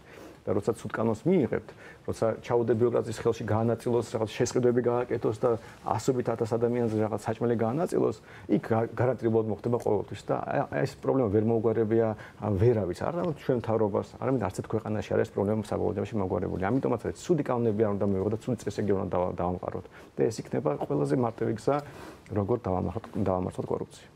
დიდი მადლობა, გიორგი, თქვენთან გადმოვალ მომდევნო კითხვით, რა მთავარი ინფრასტრუქტურული პრობლემები არსებობს დღეს ქალაქებსა და რეგიონებში და თქვენი პარტია როგორ გეგმავს ამ პრობლემების მოგვარებას? ნუ კი ბატონო. ნუ ინფრასტრუქტურა რა თქმა უნდა, ახლა როდესაც ჩვენ მუნიციპალურ არჩევნებზე ვსაუბრობთ, ნუ მთავარი გამოწვევაა. პირველ რიგში რაც მინდა გამოვყო, ეს არის ისევ კორუფცია, პრინციპში ამ თემაზე ვსაუბრობთ და მოდი ამით დავიწყოთ და კარგად ვიცით ყველამ, რომ ინფრასტრუქტურაში იხარჯება ალბათ ყველაზე მეტი ამ ქვეყანაში ბიუჯეტის საკმაოდ დიდი წილი მიდის ინფრასტრუქტურულ სამუშაოებზე, მათ შორის მასშტაბურ ინფრასტრუქტურულ პროექტებზე და პირველი რაც აქ უნდა გაკეთდეს, თუ სადმე არის კორუფციის მიმართ ყურადღება გასამახვილებელი, ეს პირველ რიგში არის სწორედ ინფრასტრუქტურულ სამუშაოებზე, რადგან ეს არის ბიუჯეტის საკმაოდ დიდი მოცულობა იხარჯება ამ მიმართულებით. ეს ერთი. მეორე ხარისხი. ეხლა როდესაც ჩვენ საუბრობთ კორუფციაზე, ბუნებრივია ეს კორუფცია მარტო იმას არ ნიშნავს, რომ ვიღაც ადამიანები უსამართლოდ მდიდრდებიან ხალხის ხარჯზე, ხო?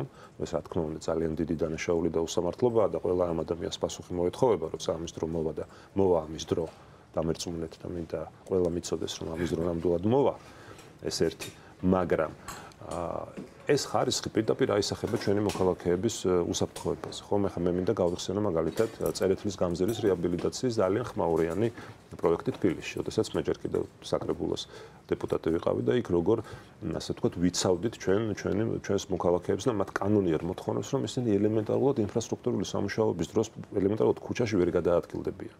და ეს იმდენად გაუგებარი აღმოჩნდა იქ საკრებულოს ოცნების უმრავლესობისთვის რომ რაღაც შეტევაზეც კი გადმოვიდნენ ჩვენი მისამართით. ახლა ჩვენ ძალიან კარგად ვიცით, როგორ ხორციელდება ინფრასტრუქტურული სამუშაოები ევროპულ ქალაქებში, როდესაც ადამიანები საერთოდ ვერც გრძნობენ, სად რა კეთდება, იმდენად არის დაცული ყველა ის ტერიტორია, სადაც მიმდინარეობს ინფრასტრუქტურული სამუშაოები. ასე რომ კორუფცია პირველი, რაც აუცილებლად უნდა ამოიძირკოს ამ მიმართულებით, მეორე ხარისხი, რაც არის რა თქმა უნდა დაკავშირებული კორუფციასთან, მაგრამ არც მთლად ბოლომდე, ანუ შეიძლება ჩვენ კორუფცია რაღაცა დოზით შევამციროთ, მაგრამ ხარისხის პრობლემა მაინც გქონდეს. და ნუ რაც შეეხება კიდევ ზოგადად გადანაწილებას და სამართლიანობის პრობლემა აქაც შემოდის, ახლა ჩვენ ვიცით თბილისის ცენტრალური ქუჩები, რომელიც არის მეტნაკლებად მოწესრიგებული, ისიც კორუფციით და ისიც უხარისხობით, მაგრამ მეტნაკლებად მოწესრიგებული, მაგრამ იგივე თბილისში არის ბევრი, ასე ვთქვათ, ეგრეთ წოდებული გარეუბანი, სადაც ელემენტარული საბაზისო პრობლემებიც არ არის მოგვარებული. ამიტომ, როდესაც ჩვენ ვსაუბრობთ ინფრასტრუქტურაზე, პირველ რიგში უნდა გვესმოდეს, რომ რესურსების სამართლიანი გადანაწილება უნდა იყოს ნომერ პირველი პრიორიტეტი და არ შეიძლება იგივე თბილისში არსებობდეს რაღაც ცენტრალური ქუჩები, სადაც მერია ხარჯავს მაგალითად 50,000 ლარს ნაგვის ურნაში. ამაზე ჩვენ ხშირად გვისაუბრია და რა თქმა უნდა ეს ცალსახად არის კორუფციული გარიგების შედეგი და ამ დროს იყოს მაგალითად სამგორის რაიონში რაღაც გარკვეული ქუჩები და უბნები, სადაც ხალხს სასმელი წყალი არ აქვს, კანალიზაცია არ აქვს და სადაც ელემენტარულად ჯერ კიდევ შიდა გზებიც კი არ არის მოწესრიგებული. ამიტომ სამართლიანობის პრინციპი, თანაბარი განვითარება, კორუფციასთან ბრძოლა, ხარისხი და უსაფრთხოების სტანდარტები ეს იქნება ჩვენი ძირითადი მოთხოვნები, რასაც აუცილებლად ჩავდებთ ინფრასტრუქტურული განვითარების მიმართულებით. დიდი მადლობა ლელოსთვის, რა იქნება მთავარი აქცენტი, როდესაც საუბრობთ ინფრასტრუქტურაზე და ქალაქებსა და რეგიონებში არსებულ პრობლემებზე. თქვენი გეგმები. ჩვენ გვაქვს დეტალურად წარმოდგენილი გეგმა ამ მიმართულებით. პირველ რიგში ეს არის საზოგადოებრივი ტრანსპორტის მოდერნიზება და განვითარება. ამ მიმართულებით გვაქვს პრიორიტეტები. პირველი ეს არის მეტროს მიმართულება, მეტროს ვაგონების შემადგენლობების დამატება, მოცდის დროის შემცირება, ამავდროულად ის მეტროსადგურები, სადაც 90% თითქმის არის შესრულებული ჯერ კიდევ კომუნისტების პერიოდში და ვერ დასრულდა ამ მიმართულებით სამუშაოების განხორციელება, მეტროს ამოსასვლელების გახსნა. ვჩქარობ, რომ მინდა ყველაფერი ჩამოვთვალოთ და დეტალებში აღარ შევდივარ. ასევე არის მიწის ზედა ტრამვაის მიმართულება. ასევე ჩვენ გვაქვს გამოყოფილი მთავარი მაგისტრალური ხაზები, სადაც ავტობუსების რაოდენობა უნდა მოემატოს და ასევე მთლიანად გაყვანა მინივენების სამარშრუტო ტაქსების, რომლებიც არიან შიდა საუბნო ინფრასტრუქტურაზე გადართვა. ჩვენ გვაქვს ასევე მტკვრის მიმართულებით ხედვა და ეს პრეზენტაციაზე ვთქვით, რომ მტკვარიც უნდა იქნეს ამ მიმართულებით გამოყენებული და გუშინ ძალიან კარგი გავაკეთეთ ერთგვარი ვიდეო ამ მიმართულებით და უახლოეს პერიოდში მოსახლეობა ნახავს, ანუ რა არის შესაძლებელი სატრანსპორტო ინფრასტრუქტურის თან დაკავშირებით, ელექტროველოსიპედების უფრო მეტი რაოდენობის თბილისში შემოყვანა. ამავდროულად ვახსენებთ კახი კალაძეს, რომ 2018 წელს ან პირველი დაპირებები 8 წლის წინ გასცა საპარკინგო სივრცეებთან დაკავშირებით და თქვა, რომ ჩვენს ქალაქში თბილისში 10 მიწის ზედა და მიწის ქვეშა საპარკინგო სივრცე უნდა მოწყობილიყო. არც ერთი საპარკინგო სივრცე მოწყობილი არ არის. 2018 წლიდან ჯარიმების სახით არის ამოღებული 130 მილიონი ლარი. 130 მილიონი ლარიდან რამდენი საპარკინგო სივრცე შეიქმნა საქართველოში. ჩვენ გვაქვს ამ მიმართულებით განგარიშება დადებული, ჩვენ ვიცით სად რა ადგილას უნდა გავაკეთოთ, ჩვენ ვიცით როგორ მოვიძიოთ ასევე ევროპული ფონდები ტრანსპორტის მოდერნიზების და განვითარების მიმართულებით და ამავდროულად ვეუბნებით მოსახლეობას, რომ ამ ქალაქს თავისი საბაგირო გზების განვითარებით, აი პირდაპირ გამოხატულება არის, ხო, ვაზისუბნის დაკიდებული საბაგირო და გაჩერებული ინფრასტრუქტურა. ჩვენ ძველს, რაც შეჩერებულია, იმას განვავითარებთ და დავამატებთ, რა თქმა უნდა, ახალ ევროპულ ხედვებს. თქვენ იცით, რომ ჩვენი ლიდერები წასულები იყვნენ და ირაკლი კუპრაძე მაგალითად შეხვდა ბრიუსელის მერს, ამ მიმართულებითაც ბევრი საქალაქო სამსახურების მიმართულებითაც ძალიან ბევრი საუბარი შედგა და ჩვენ ძალიან ბევრი რამის სასიკეთოს გაკეთება შეგვიძლია ჩვენი ქალაქისათვის. რა თქმა უნდა, ამ ყველაფრის მთავარი ამოსავალი წერტილი უნდა იყოს, რომ ქალაქი გახდეს უსაფრთხო დაცული და ამავდროულად კორუფცია და nepotizmi უნდა იყოს აღმოფხვრილი. ძალიან დიდი მადლობა, ალექსანდრე, თქვენი ხედვა და გეგმები ინფრასტრუქტურულ პრობლემებთან დაკავშირებით, როგორც ქალაქში, ასევე რეგიონებში. პირველ რიგში თუ ინფრასტრუქტურის პროექტები არ ხორციელდება, ეს იმიტომ კი არა, რომ ის არ შეიძლება განხორციელდეს, იმიტომ რომ მერიას ეს არ უნდა. მაგალითისთვის საბჭოთა კავშირიდან მოყოლებული თბილისში არც ერთი ხიდი არის აშენებული მტკვარზე და მიუხედავად იმისა, რომ მანქანების რაოდენობა 10 ჯერ და უფრო მეტჯერ გაიზარდა. და ხიდი არის არც ძვირი, არც ტექნოლოგიურად რთული და ვერ ვიტყვი, რომ ამის შენებლობა შეუძლებელი. უბრალოდ მერიას არ უნდა. მეტიც ზოგადად არსებული ფაქტორია ქართული ოცნების ჩათვლით, მაგრამ ზოგადად პოლიტიკური სპექტრის მიმართულება არის, რომ მაქსიმალურად შეუზღუდონ მძღოლეს ცხოვრება და გადასვლან საზოგადოებრივ ტრანსპორტზე. არადა სინამდვილეში ჩვენი პოლიტიკა საწინააღმდეგო იქნება. კი, გასაგებია ვიღაცა შეიძლება უყვარდეს ავტობუსი, მისთვის კომფორტული იყოს და ამაში ხელი არ უნდა შეუშალო, მაგრამ საბოლოო ჯამში ადამიანი მდიდრდება, ჩვენ საუბრობთ სიღარიბეზე. თქვენ გინახავთ, ადამიანი გამდიდრდა და მანქანა არ იყიდა. გამდიდრებული ადამიანი ეცდება ახალი Mercedes-ი იყიდოს და არ იჯდეს 18 მეტრიან ავტობუსში. ამიტომ ჩვენი პოლიტიკა არის, რომ გადაადგილება ქალაქში იყოს მარტივი, კომფორტული, რომ ახალი ხიდები შენდებოდეს, გზები უმჯობესდებოდა, პარკინგები ჩნდებოდეს და არ ქრებოდეს, იმასაც მერია აკეთებს. და ფაქტობრივად ადამიანები კი არ გადახსოვთ მანქანიდან და ძალით 18 მეტრიან ავტობუსში, არამედ პირიქით შევქმნათ გარემო, რომ ადამიანს კომფორტული იყოს საკუთარი მანქანით ამ ქალაქში გადაადგილება. მეტიც ჩვენ ზოგადად თბილისს უყურებთ როგორც აი რეგიონალურ ეკონომიკურ ცენტრს და რეგიონალურ ეკონომიკურ ცენტრს არ შეეფარება მე-19 საუკუნის ტრანსპორტი როგორც აი მაგალითად ტრამვაი. იმიტომ რომ ეს არის პატარა ევროპული ქალაქების ტრანსპორტი. დიდ მეგაპოლისში დადის მეტრო. ამიტომ მეტრო უნდა შენდებოდეს. არ შეიძლება რომ დიღომში არ იყოს მეტრო. არ შეიძლება რომ რუსთავამდე არ მიდოდეს მეტრო. და სინამდვილეში თუ მართლა გვინდა განვითარდეს ტრანსპორტი, პრინციპულად სხვა უნდა შევხედოთ, ეს უნდა იყოს კომფორტული მანქანებისთვის, ეს უნდა იყოს ისეთი არტერიები, როგორც ეს მეტრო, რომელიც ბევრი ადამიანის გადაყვანა შეუძლია და კომფორტულად და სწრაფად, ტრამვაისგან განსხვავებით, რომელიც ტრამვაი დამატებით საცობია შექმნის გადაჭრის ქალაქს, როგორც მაგალითად რკინიგზის დაჭრის ქალაქს და ასევე სერიოზულ პრობლემას წარმოადგენს. ამიტომ მთავარი ამოცანაა, რომ ჩვენ შევხედოთ თბილისს როგორც სოფელს, არამედ როგორც დიდ ქალაქს, სადაც ხალხი მდიდრდება და რადგან მდიდრდება, უკეთესი და მეტი მანქანა ეყოლებათ და ჩვენ უნდა ვიყოთ მზად, რომ სათანდო გარემო შექმნათ, რომ მანქანით გადაადგილება იყოს კომფორტული. იმისათვის, რომ ვაჯარიმოთ ხალხი, ევაკუატორით წავიყვანოთ საჯარიმოზე, შევზღუდოთ პარკინგების რაოდენობა და ზოგადად გავაწამოთ მძღოლები, რომ მერე ძალით გადასვლათ ავტობუსს. და ზოგადად თუ საუბრობთ ინფრასტრუქტურაზე ქვეყნის მასშტაბშიც, პრობლემა უკვე თბილისის იქეთ კიდევ უფრო სერიოზულია, იმიტომ რომ ინფრასტრუქტურის პროექტების წარმოწყება და განხორციელება რეგიონებში არავის არ შეუძლია ცენტრალური მთავრობის ფაქტობრივად ნებართვის და თანხმობის გარეშე. ამიტომ არსებულ პოლიტიკურ რეალობაში რაიმე განსაკუთრებულ მორგებაზე, მაგალითად პროექტების ადგილური მოსახლეობის საუბარი უბრალოდ ზედმეტია, იმიტომ რომ შეუძლებელია რომ მაგალითად გურჯანში მერმა ან საკრებულოში გადაწყვეტა რომ რაღაც გზის გაუმჯობესება უნდა და მთავრობა იყოს წინააღმდეგი და ეს მოხდეს. ამიტომ ქვეყნის მასშტაბში ეს პრობლემა მოგვარდება თუ ზოგადად მართლობითი სისტემა შეიძლება ჩვენ ქვეყანაში. ძალიან დიდი მადლობა, ხომ არ დაამატებდეთ რამეს ამ თემასთან დაკავშირებით. სოციალური თემისგან საკამათო ნაკლებია როგორც ჩანს, მაგრამ მაინც მინდა დავამატო, ხა სანდრო საუბრობდა მეტროს განვითარებაზე და ნუ ეს ნამდვილად არის ჩვენი გუნდის პროგრამის ერთ-ერთი ძირითადი ფუნდამენტური საკითხი, ჯერ კიდევ საპარლამენტო არჩევნების პროგრამიდან დაწყებული და იქ მანამდე 2021 წლის საარჩევნო პროგრამას გულისხმობ, კონკრეტულად 15 ახალი მეტროსადგურის განვითარების გეგმა აქვს ჩვენს პოლიტიკურ გუნდს.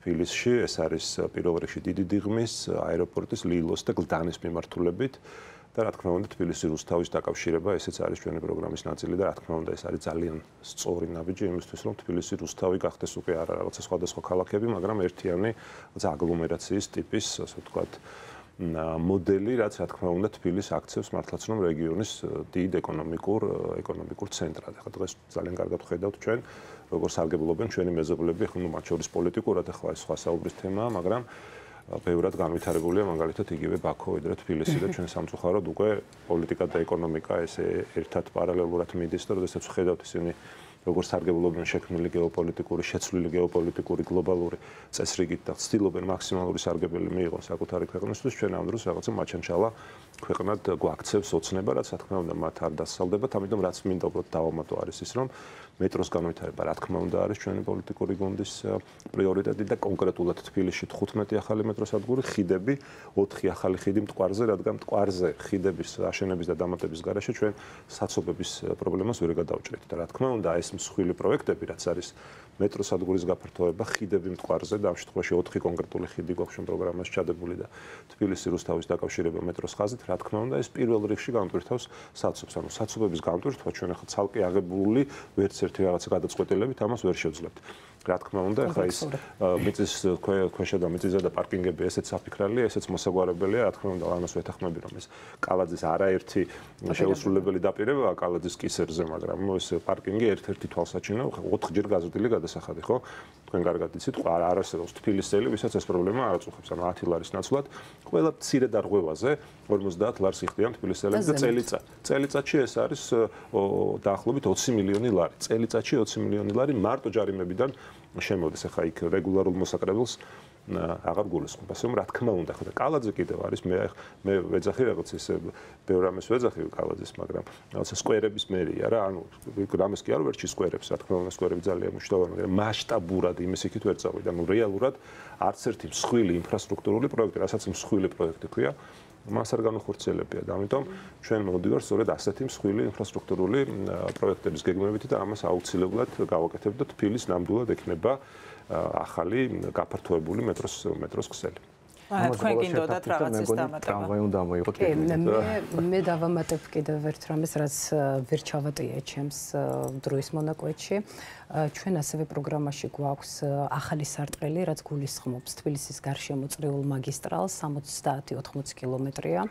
ეს ევროპულ ქალაქებს სხვადასხვა მიმართულებით გვაქვს შესწავლილი. ჩვენ ეს არის ძალიან საუკეთესო გზა იმისათვის, რომ საცობებისაგან მეტად გათავისუფლდეს თბილისი და ამ დაფარვით ნებისმიერი 2 წერტილიდან 20 წუთში იქნება შესაძლებელი ადგილამდე მისვლა. ამას გარდა, რაც შეეხება მტკვარზე ხიდებს, ჩვენ გვახსოვს დაპირება ქართული ოცნების მხრიდან, მაგალითად მარშალ გელოვანის გამზირდიდან უნდა გახსნილიყო სამტრედიის ქუჩის მიმართულებით ახალი ხიდი. ეს პირდაპირ ითქვა წინა საარჩევნო და ეს არ განხორციელდა.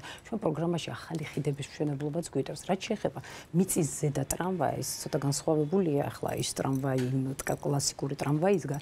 მიწის ზედა ტრამვაი მაგალითისთვის რომ მოვიყვანოთ, დიღმის მასივი დიდი დიღომი ვაშლიჯულის მიმართულებით და მისი დაკავშირება მაგალითად მეტროსადგურ დიდუბესთან. ანუ ეს ყველაფერი არის გათვლილი, ეს ყველაფერი არის კომპლექსურად დანახული, ანუ მეტროსადგურები, წლიური მაგისტრალი, საბაგირო გზები, მტკვრის ფუნქცია და ახალი ხიდების მშენებლობა და საპარკინგო სივრცეები, რომელიც თავის მხრივ, რა თქმა უნდა, ქალაქს განტვირთვავს და რა თქმა უნდა, ეს იქნება უკვე ის ქალაქი, რომელიც ამავდროულად ჯანმრთელი იქნება, რადგანაც საცობებში და გამონაბოლქვში ადამიანები თავის ჯანმრთელობას ეზიანებენ, ხო?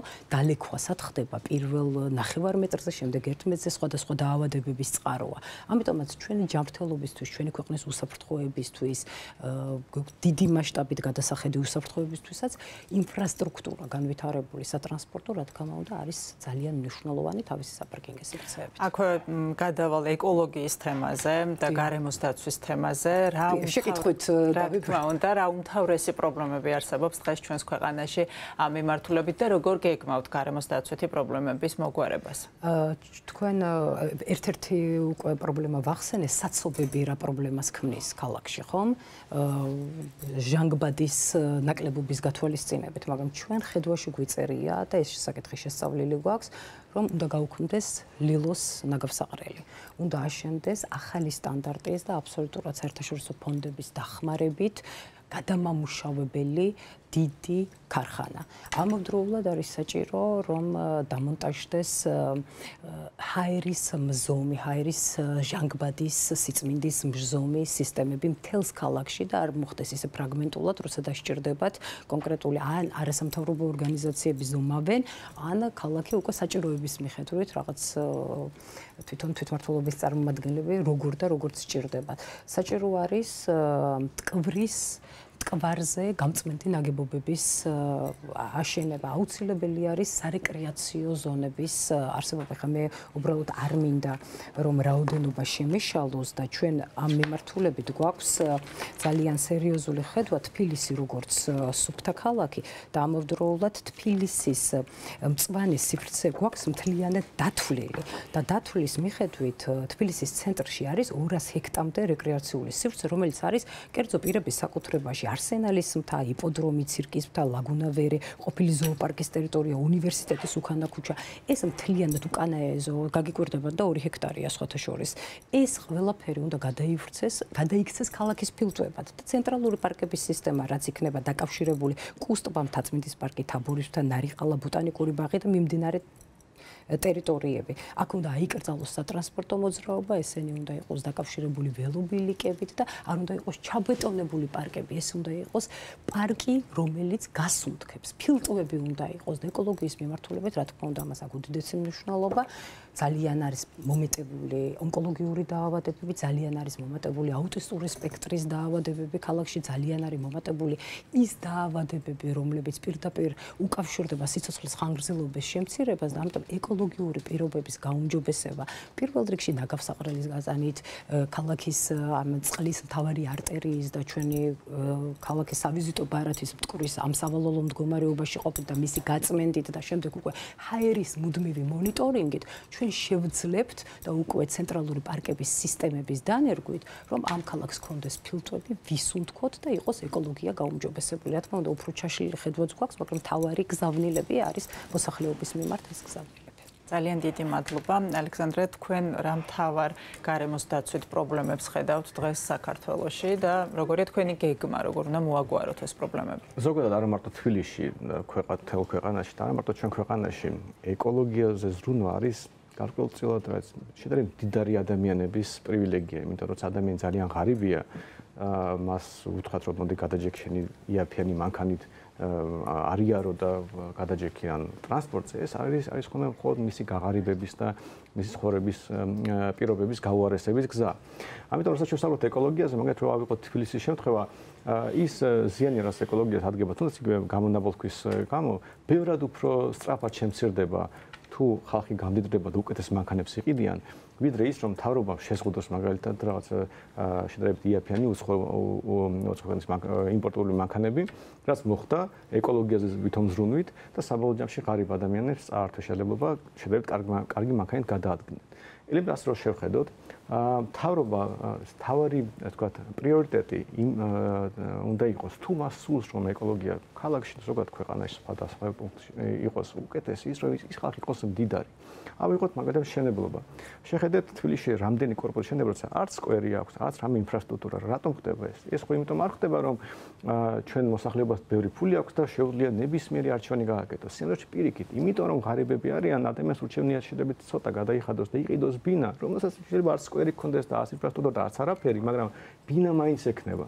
მაგრამ თუ თბილისელი გამდიდრდება და მას ექნება არჩევანი, რომელი კორპუსში იყიდოს ბინა, რომელ რაიონში იყიდოს ბინა და ასე შემდეგ, ის რა თქმა უნდა რაღაც მომენტში პიროტეს მიანიჭებს ისეთ გარემოს, რომელიც კომფორტულია მისთვის, მაინც ბავშვების და ასე შემდეგ.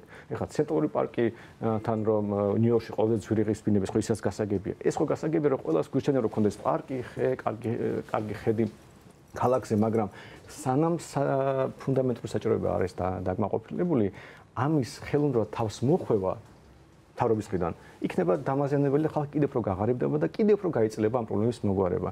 ამიტომ ჩვენი ამოცანაა რომ ადამიანებს არ შეუშალოთ ხელი გამდიდრებაში და პირიქით ხელი შეუწყოთ რომ თვითონ გაუშვდეს ადამიანებს მოთხოვნა რომ იმ კორპუსში იყიდონ და სადაც გამწვანებულია და კომფორტულია და არ იყვნენ იმ საჭიროების წინაშე რომ რაბინაც შემიძლია მოსყიდლობა და უკვე აღარ მაქვს დრო რომ სხვა ამას შევხედოთ. და მაგალითისთვის ჩვენი ერთ-ერთი ამოცანა რომ თბილისში საბჭოთა ხრუშჩოვკების ეს ისტორია დავასრულოთ. იგივე თუნდაც ვაჟას რო შეხედოთ იქ იმიტომ რომ მერიას არ უნდა მაღალი კორპუსები იყოს და ცათამბჯენები გაჩნდეს, მხოლოდ მერის სრულზე დგას ეს.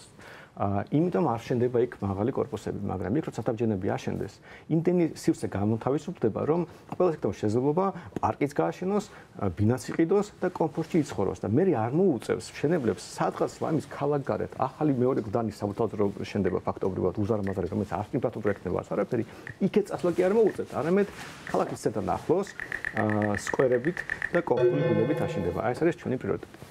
დიდი მადლობა. გახარია საქართველოსთვის გეგმები გარემოს დაცვითი პრობლემების მოსაგვარებლად როგორია? პირადად შეგეტყვით, რომ რა თქმა უნდა, ხა ეკოლოგია, გარემოს დაცვა ეს არის მართლაც შეიძლება ნომერ პირველი პრობლემა, განსაკუთრებით დიდ ქალაქებში, ხა რეგიონებში სოფლად შეიძლება ეს არ იყოს იმდენად მწვავე და დიდი გამოწვევა, მაგრამ ხა თბილისის შემთხვევაზე თუ ვისაუბრებთ, ის რაც თბილისს დამართეს და ნუ ხა ეს მარტო კალაძესაც რა თქმა უნდა, ხა კალაძემ ძალიან ბევრი დანაშაული ჩაიდინა ამ მიმართულებით, მარტო იპოდრომის დაპირება, რომელიც 4 წლის წინ გაიცადა თბილისის ცენტრალური პარკი უნდა ქონოდა, თავი უნდა დავანებოთ იმას, რომ ჯერ კიდევ არ არის ეს პარკი დასრულებული და იქ არ ვიცი, შესასრულებელი სამუშაოების 20% თუ იქნება მაქსიმუმ შესრულებული, მაგრამ ყველაზე მთავარი რაც იქ მოხდა, მთავარი დანაშაული, რომ ის მწვანე სივრცე, რეალური მწვანე სივრცე, რაც არის ფილტვები ნახევარი თბილისის ფაქტიურად თბილისის ცენტრალური რაიონის საბურთალოს შემთხვევაში. ის ახლა იქ ხედავთ, რომ ისიც გასხვისდა და იქაც რაღაცა მორიგი სამშენებლო დეველოპერული პროექტი უნდა ვიხილოთ. ამიტომ ჩვენ რასაც გავაკეთებთ, პირველ რიგში ეს იქნება აი პირდაპირ მორატორიუმი, რასაც ქვია ყველა მწვანე სივრცეზე თბილისში, რაც კი არის ჯერ კიდევ შემორჩენილი, რომ იქ არანაირი დათქმებით, არანაირი რაღაცა სხვადასხვა манипуляციებით და ასე შემდეგ არც ერთ შემთხვევაში აღარ მოხდეს არანაირი ტიპის მშენებლობა და ყველა ის რეკრეაციული მწვანე ზონა, რაც ჯერ კიდევ არის თბილისში შემორჩენილი, ის შენარჩუნდეს, არანაირი სტატუსის ცვლილება არ მოხდეს და ასე შემდეგ. ახლა ჩვენ ვიცით, როდესაც ოცნება სჭირდება მათი კორუფციული გარიგებების გამო ნებისმიერ ზონას შეუცვლიან სტატუსს. მათთვის ეს უკვე არაფერს აღარ წარმოადგენს. ზონასაც სტატუსს შეუცვლიან, განაშენიანების რეგულირების გეგმაშიც შეიტანენ ცვლილებებს, კოეფიციენტებსაც გაზრდიან, ყველაფერს გააკეთებენ იმისთვის, როგორმე კიდევ უფრო მეტი ფული იშოვა. ამიტომ, როდესაც ჩვენ საუბრობთ ეკოლოგიაზე, ამ შემთხვევაში ეს პირდაპირ არის დაკავშირებული როგორც უმრავლესობა სხვა პრობლემების და პირდაპირ არის დაკავშირებული კორუმპირებულ გარემოსთან, რაც არის შექმნილი დღევანდელი ოცნების მიერ. ასე რომ მორატორიუმი მწვანე ზონებზე, ყველა პარკი, ყველა მწვანე ზონა, რაც არის შენარჩუნებული, ის აუცილებლად უნდა შენარჩუნდეს ერთის მხრივ, მეორეს მხრივ უნდა ვიზრუნოთ აი ელემენტარულად ხეების მოვლაზე რა. ახლა მე დიღმის მაჟორიტარობის კანდიდატი ვარ ამავდროულად და დიღომში იყო რამდენიმე დღის წინ, აი ქარიშხალი იყო თბილისში თუ გახსოვთ რამდენიმე დღის წინ და უზარმაზარი ალვის ხეები წააქცია ქარმა. ეს მაგალითი მინდა ახლა მოკლედ მოყვე. და ნუ რის გამო? იმის გამო, რომ უბრალოდ მერიაში არ არის სამსახური, ამდენი მილიონი იხარჯება ხო გამწვანების სამსახურში, რომელიც ელემენტარულ მონიტორინგს განახორციელებს ამ ხეებზე, იმიტომ რომ მათი ძირი იყო გამომპალი, იმის გამო რომ პირდაპირ ჩაბეტონე ხეებიც კი ჩაბეტონებულია წარმოედგინეთ და ეს უზარმაზარი ალვის ხეები წაიქცა და მადლობა ღმერთს რომ იქ არავინ არ დაზიანდა და მხოლოდ მანქანები, ასე ვთქვათ, მანქანები დაზიანდნენ, მაგრამ რის თქმა მინდა რომ აი ამ ხეების რეესტრია გასაკეთებელი. რეალურად უნდა იყოს სამსახური, რომელიც იზრუნებს იმაზე, რომ ჩვენ მართლა თითოეული ხე ვიცოდეთ, მისი მდგომარეობა ვიცოდეთ და თუ ის ახლა იმდენად დაზიანებული და დაავადებულია, რა თქმა უნდა ამ ხეების ჩანაცვლებაც უნდა ხდებოდეს. ასე რომ რაც შეიძლება მეტი მწვანე სივრცე თბილის, არა ისეთი როგორც კალაძე რაღაც ელემენტარულ გზის გამკობზოლეზე ბუჩქებს რო გვირგავს და ამას რომ ეძახის რაღაც სიმწვანეზე და ეკოლოგიაზე ზრუნვას, არამედ რეალური მწვანე ზონები, სივრცეები, პარკები მაქსიმალურად გამწვანებული თბილისი, სადაც ელემენტარულად ადამიანებს შეეძლება ნორმალურად სუნთქვა და სუფთა ჰაერი. დიდი მადლობა, ხომ არ გაქვთ რაიმე დასამატებელი ამ თემასთან დაკავშირებით. მაშინ ალექსანდრესთან გადავალ ბოლო კითხვით, რას ითვალისწინებს თქვენი საარჩევნო პროგრამა ორი მიმართულებით, ურბანული განვითარება და სოფლის მეურნეობის განვითარება? დავიწყებ ქალაქებით და პირველში კონდეს თბილისის ეხება, იმიტომ რომ ჩვენ აქ თავი როგორ უყურებ ამა თუ იმ ქალაქს. ჩვენთვის თბილისი როგორც მე უკვე აღნიშნე არის პოტენციურად რეგიონული ეკონომიკური ცენტრი, იმიტომ რომ გასაგებია რომ ჩვენ სანამ ნელა ვითარდებით ამის პრეტენზია შეიძლება ვერ გქონდეს, მაგრამ მომავალში თუ ყველაფერი რიგზე იქნება, თბილისი ისტორიულად ასეთი იყო და უნდა იყოს კიდეც მომავალში რეგიონალური ეკონომიკური ცენტრი და ეს ნიშნავს იმას, რომ ის ბუნებრივად გაიზრდება, აქ ბევრი ადამიანი ჩამოვა და ამიტომ საჭიროა არა მარტო გზები, რაც საუბრობდით რუსთავისთან გაერთიანება, ცხეთად საბოლოო ჯამში ეკონომიკური ერთი ზონა იქნება თბილისის, იმიტომ რომ გარდაუვალი იქნება თბილისის განვითარებასთან. ეს ასევე ნიშნავს იმას, რომ ჩვენ უნდა შევხედოთ ქალაქს როგორც აი დიდ მეგაპოლისს, რომელსაც თან კომფორტულია ცხოვრება. ის კი არ გავაკეთოთ, რომ სადღაც გადაკარგულში ახალი კორპუსები აშენდეს, რომ მე გზები არ აქვს და ფაქტობრივად არ ვიცი რა დაემართება საბურთალოს, თუ ეს პროცესი გაგრძელდება, იმიტომ რომ საბოლოო ჯამში ინფრასტრუქტურა არ არსებობს, რომ ის ხალხი, რომელიც ახლა ეგეთ მოხაწყაოს მიმართულებით, რომ ახალი კორპუსები შენდება, ის ხალხი როგორც საერთოდ შემოვა ქალაქში. ამის ნაცვლად ჩვენი ამოცანაა, რომ დაწყებული პარკინგები, დამთავრებული იმით, რომ ეს ძველი საბჭოთა სახლები, რომელიც უკვე ამორტიზირებულია და იქ ცხოვრება შეუძლებელია ჩამოთვეთ სათავჯენებით და ეს უნდა ამის სურვილი უნდა ქონდეს და ფაქტობრივად ყველა იმ საბჭოთა დროს აშენებულ რაიონში, რომელიც აი საშინელი სახლები, რომელიც უბრალოდ დიდი ხანი უკვე არ შეიძლება სათავის ცხოვრება, მაგრამ არ ხდება ჩანაცვლება ახალი კორპუსები, რომ არ არის მომგებიანი, იმიტომ რომ მერია უგზავნოს მაღალი კორპუსების აშენებას, მაგრამ იქ რო აშენდეს 30-40 სართულიანი კორპუსები, სამდროში ყოველს დარჩება სივრცეც მაგათ კომფორტული გარემო შეიქმნას, როგორც თქვი, მაგათ იგივე სკვერების ნაწილში და ასევე ახალი ბინები და არ მოუწევს სადღაც გადაკარგულში ცხოვრება, რომ მე ამან გამოიწვიოს დამატებითი პრობლემები. ამიტომ თავარი ამოცანაა, რომ ქალაქი იყოს კომფორტული ცხოვრებისთვის და არ იყოს მაგალითად როგორც აი ბასლაინებს, სუსლაინებს რო ეძახიან, როცა ვითომ შექმნეს იმისთვის, რომ ტრანსპორტი გადაადგილდებოდეს და ავტობუსი 5 წუთში ერთხელ დადის, მაგრამ სუსის მანქანები გადაადგილდებიან ყოველ წამს ფაქტობრივად და საცობები ხდება მაგალითად თამარაშულზე ამ სუსის მანქანებით ავტობუსების ნაცვლად. ამიტომ ესაც ზოგადად ქალაქს ეხება, ხოლო რაც ეხება სოფლის მეურნეობას, ეს ძალიან სპეციფიკური კითხვაა, იმიტომ რომ ჩვენი ქვეყნის პრობლემა ის არის, რომ ძალიან ბევრი ადამიანი არის სოფლის მეურნეობაში დასაქმებული. ბევრად მეტი ვიდრე ნებისმიერ განვითარებულ ქვეყანაში. და გარდაუვალი პროცესი იქნება, თუ ჩვენ ოდესმე გვინდა დავახვედროთ ევროპას, ამერიკას და დასავლურ სამყაროს, რომ დიდი ნაწილი, და 80% იმ ხალხის სოფლად არის დასაქმებული, საბოლოოდ გადავა ქალაქში, საცხოვრებლად. ეს მოხდება მათ შორის ჩვენთან მაგალითად 1 ჰექტარია საშუალო მიწის ნაკვეთი და ესტონეთში შეიძლება 30 ჰექტარი იყოს. ამიტომ ჩვენ უნდა ვიყოთ მზად იმისთვის, რომ ბევრი ადამიანი სოფლიდან გამოვა და წავა ქალაქში და სოფელში დარჩება მხოლოდ ადამიანი, ვისაც ყველაზე ეფექტიანად შეუძლია სოფლის მეურნეობაში დასაქმება და ვისაც მომგებიანი შეიძლება იყოს მათ სოფლის მეურნეობა. და ქალაქები თავის მხრივ, არა მარტო თბილისი, არამედ სხვა ქალაქები სად უნდა იყვნენ ეს ხალხი მიიღოს და გარემო შეიქმნას, რომ ეს ხალხი არ იყვნენ ამოვარდნი, როცა ხდება ხოლმე, როცა მე ნეგატიურად დაისახება სოციალურ ფონზე. დიდი მადლობა. ურბანული განვითარება და სოფლის მეურნეობის განვითარება. გიორგი, რა სიტუაცია თქვენი საარჩევნო? ურბანული განვითარებით დავიწყოთ.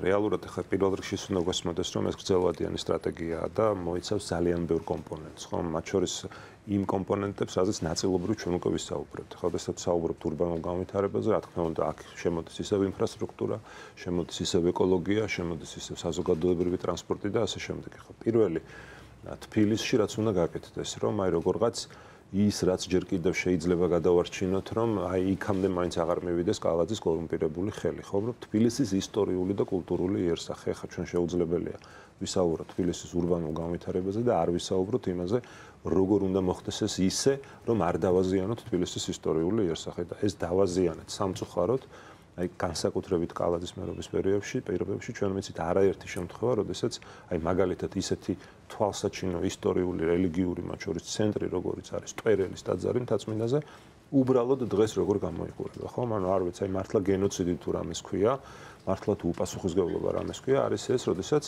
ფაქტობრივად უკვე არც ერთი მხრიდან აი ფოტოს გადაღება რომ მოგინდეს, ხო მე ჯერ ტვერელის ეკლესია ჯერ კიდევ რაღაც ძალიან ძველი ატკრიტკებს რომ ეძახდნენ ხო ბარათებს აი მართლა ძველი იმდროინდელი თბილისის ბარათებიდანაც კი მახსოვს და დღეს აი ესეთი ფოტოს გადაღება რომ მოგინდეს უბრალოდ ვეღარ ასახავ ფოტოზე იმდენად ჩააბეტონეს თუ კონკრეტული მშენებლობა გვახსოვს ჩვენ ამ ტვერელის ეკლესიის წინ და აღარ ვსაუბრობ ხა აბანოთუბანზე და ასე შემდეგ ანჩისხატის მიმდებარე ტერიტორიაზე და ასე შემდეგ რა თქმა უნდა ისევ კორუფციის გამო ამიტომ კიდევ ვიმეორებ რომ ჩვენ თუ მართლობა თბილისში არ გავასწორეთ არა აი მართლაც კარგი მმართველობა რასაც ქვია good governance არის ესეთი ტერმინი ხო კარგი მმართველობა რაც ნიშნავს გამჭვირვალე ღია ტიპის მმართველობას ევროპული სტანდარტის მმართველობას კორუფციისგან არ გავათავისუფლეთ თბილისი ბუნებრივია ხო ურბანულ ჯანსაღ ურბანულ განვითარებაზე საუბარი რთული იქნება. ამიტომ რეგიონის ეკონომიკური ცენტრი კი ბატონო იგივე აზრზევათ აუცილებლად უნდა გახდეს თბილისი როგორც პოლიტიკურად ასევე ეკონომიკურად და ამისგან გადადგმული ერთ-ერთი მნიშვნელოვანი ნაბიჯი იქნება რა თქმა უნდა თბილისი რუსთავის ერთიანი აგლომერაციის შექმნა. სოფლის მეურნეობა კი ბატონო ახლა საქართველოს ტიპის ქვეყანაში ბუნებრივია ეს ძალიან დიდი პრიორიტეტია აქ ძალიან სიღრმისეული გადააზრება ჭირდება ამას ახლა ჩვენ გვაქვს რეგიონები რომელიც სპეციფიურად ვითარდება მაგალითად გასაგებია კახეთი ყურძნის მიმართულება სამეგრელო არ ვიცი თხილის გურია ანალოგიურად ციტრუსების თხილის და ასე შემდეგ და ნუ ზოგადად ვართ მოხრე რომ ჯერ სანამ მართლაც ისეთი ლიბერალურ ეკონომიკაზე გადავალთ და განვითარებულ ეკონომიკაზე გადავალთ ნუ აქვს რაღაც სუბსიდირების და სახელმწიფო დახმარების გარეშე გამწუხაროდ სოფლის მეურნეობის განვითარება ჩვენ ქვეყანაში ჯერ კიდევ რთული იქნება და ამიტომ იმ რეგიონს რომელსაც აქვს პოტენციალი კონკრეტული სოფლის მეურნეობის დარგების განვითარების კუთხით მიზნობრივად იმ რეგიონის სპეციფიკის გათვალისწინებით უნდა მოვახდინოთ გარკვეული მათ შორის საბიუჯეტო სახსრების მობილიზება და სწორედ ასეთი ჩარევით მესმის რომ ეს ჩარევაა, მაგრამ ასეთი ჩარევით შეძლოთ იმას, რომ მაქსიმალურად ბევრი ადამიანი შევინარჩუნოთ ადგილებზე და ჩვენი სოფლები არ დაიცალოს ადამიანებისგან. დიდი მადლობა ლანა, როგორ უყურებს ლელოძლიერი საქართველოს ურბანულ და სოფლის მეურნეობის განვითარების საკითხებს. დავიწყებ იმით, რომ ურბანული გენოციდის მაგალითია ჩაბეტონებული თბილისი, განსაკუთრებით მე მინდა ჩემი გულის ტკივილი გამოვთქვა მთაწმინდასთან დაკავშირებით. მთაწმინდის ნაწილში არის ძველი თბილისის ძალიან დიდი ნაწილი მოქცეული. და მე როგორც მაჟორიტარობის კანდიდატი, რომელიც ამავდროულად ვარ მთაწმინდელი და მთელი ჩემი ცხოვრება დაკავშირებული არის მთაწმინდის რაიონთან, ვეღარ ვხედავ იმ მთაწმინდას, რაც იყო ადრე. პირველ რიგში არის საჭირო ავთენტურობის შენარჩუნება, კულტურული მემკვიდრეობის ძეგლების დაცვა, ურბანული განვითარება თავის მხრივ კომპლექსურად მოიცავს ბევრ მიმართულებას, სატრანსპორტო მიმართულებას, სამშენებლო პოლიტიკა, მიმართულება კოეფიციენტების თვალსაზრისით სამშენებლო პოლიტიკის ნაწილია. ძალიან კარგად ახსენა გიორგი მაგალითი ტვარელის ეკლესია, რომელიც მაგალითია პირველ რიგში ვანდალიზმის და მეორეს მხრივ მაგალითი არის მაღალი დონის კორუფციის და მასთან და მის განადგურებასთან და ხედის განადგურებასთან და თვითონ ისტორიული კულტურული მემკვიდრეობის ტაძრის საფრთხის შექმნასთან დაკავშირებული არის ქალაქ თბილისის მერის მოადგილე. ანუ აქ არის პირდაპირ კორუფციული ინტერესი და ვხედავთ რომ რა მივიღეთ ჩვენ. რა თქმა უნდა, ამ მიმართულებით ძალიან მნიშვნელოვანი არის ავარიული სახლების პროგრამა. 10,000 ავარიული სახლია ქალაქში და ჩვენ ვამბობთ, რომ 1 მილიარდიანი ფონდი არის შესაქმნელი ამ მიმართულებით. რაც შეეხება სოფლის მეურნეობის ნაწილს, სოფლის მეურნეობაში ქართული ოცნების პირობებში ჩადებული არის 5 მილიარდ ლარზე მეტი. და რა ვნახეთ, რომ თავიდან მთლიან შიდა პროდუქტში წილი იყო 12-13%, ახლა არის 6-7%. ანუ სწორად არ ვითარდება სწორად პირველ რიგში იმიტომ და ყველაზე მეტი დაბალი ანაზღაურების მქონე ადამიანი სწორედ სოფლის მეურნეობაშია. რატო ხდება ეს? რატო ვერ ქმნიან იმ პროდუქციას? რატომ არის ძალიან დიდი პრობლემა? რა თქმა უნდა, ძალიან დიდი მნიშვნელობა აქვს ქვეყანაში არსებულ პოლიტიკურ სიტუაციას. პრიორიტეტი უნდა იყოს ბაზრების დივერსიფიცირება. ჩვენი პროდუქტი უნდა გადიოდეს, მიმართულება უნდა იყოს ევროპული ბაზრები, ის ბაზრები, სადაც ითხოვენ მაღალ ხარისხს და რა თქმა უნდა, ფასიც არის შესაბამისი. საქართველოში არის მანკიერი ტრადიცია, ეხლა მით უმეტეს გახსნილი არის რუსული ბაზარი და იქ კოტირებით, რა თქმა უნდა, ასევე ქართულ ოცნებასთან დაახლოებული პირები არიან ჩამჯდრები ამ კოტებში და მათ გააქვთ. და ეს ყველაფერი აჩერებს სოფლის მეურნეობის განვითარებას. ღვინო მაგალითად თუ ავიღებთ რომ გაიყიდება შვეიცარიაში, იაპონიაში და სხვადასხვა ქვეყნებში, რა თქმა უნდა, ის შემოსავალი ბევრად აღემატება იმ შემოსავალს, სადაც უკვე სერიულად გააქვთ რუსეთში, მაგრამ აქ მდიდრდებიან ერთეულები და დაახლოებული, კართან დაახლოებული პირები და იქ საჭირო არის ხედვის არსებობა და რა თქმა უნდა, ჯანსაღი პოლიტიკა და კორუფციის აღმოფხვრა, რომ განვითარდეს სოფლის მეურნეობაც.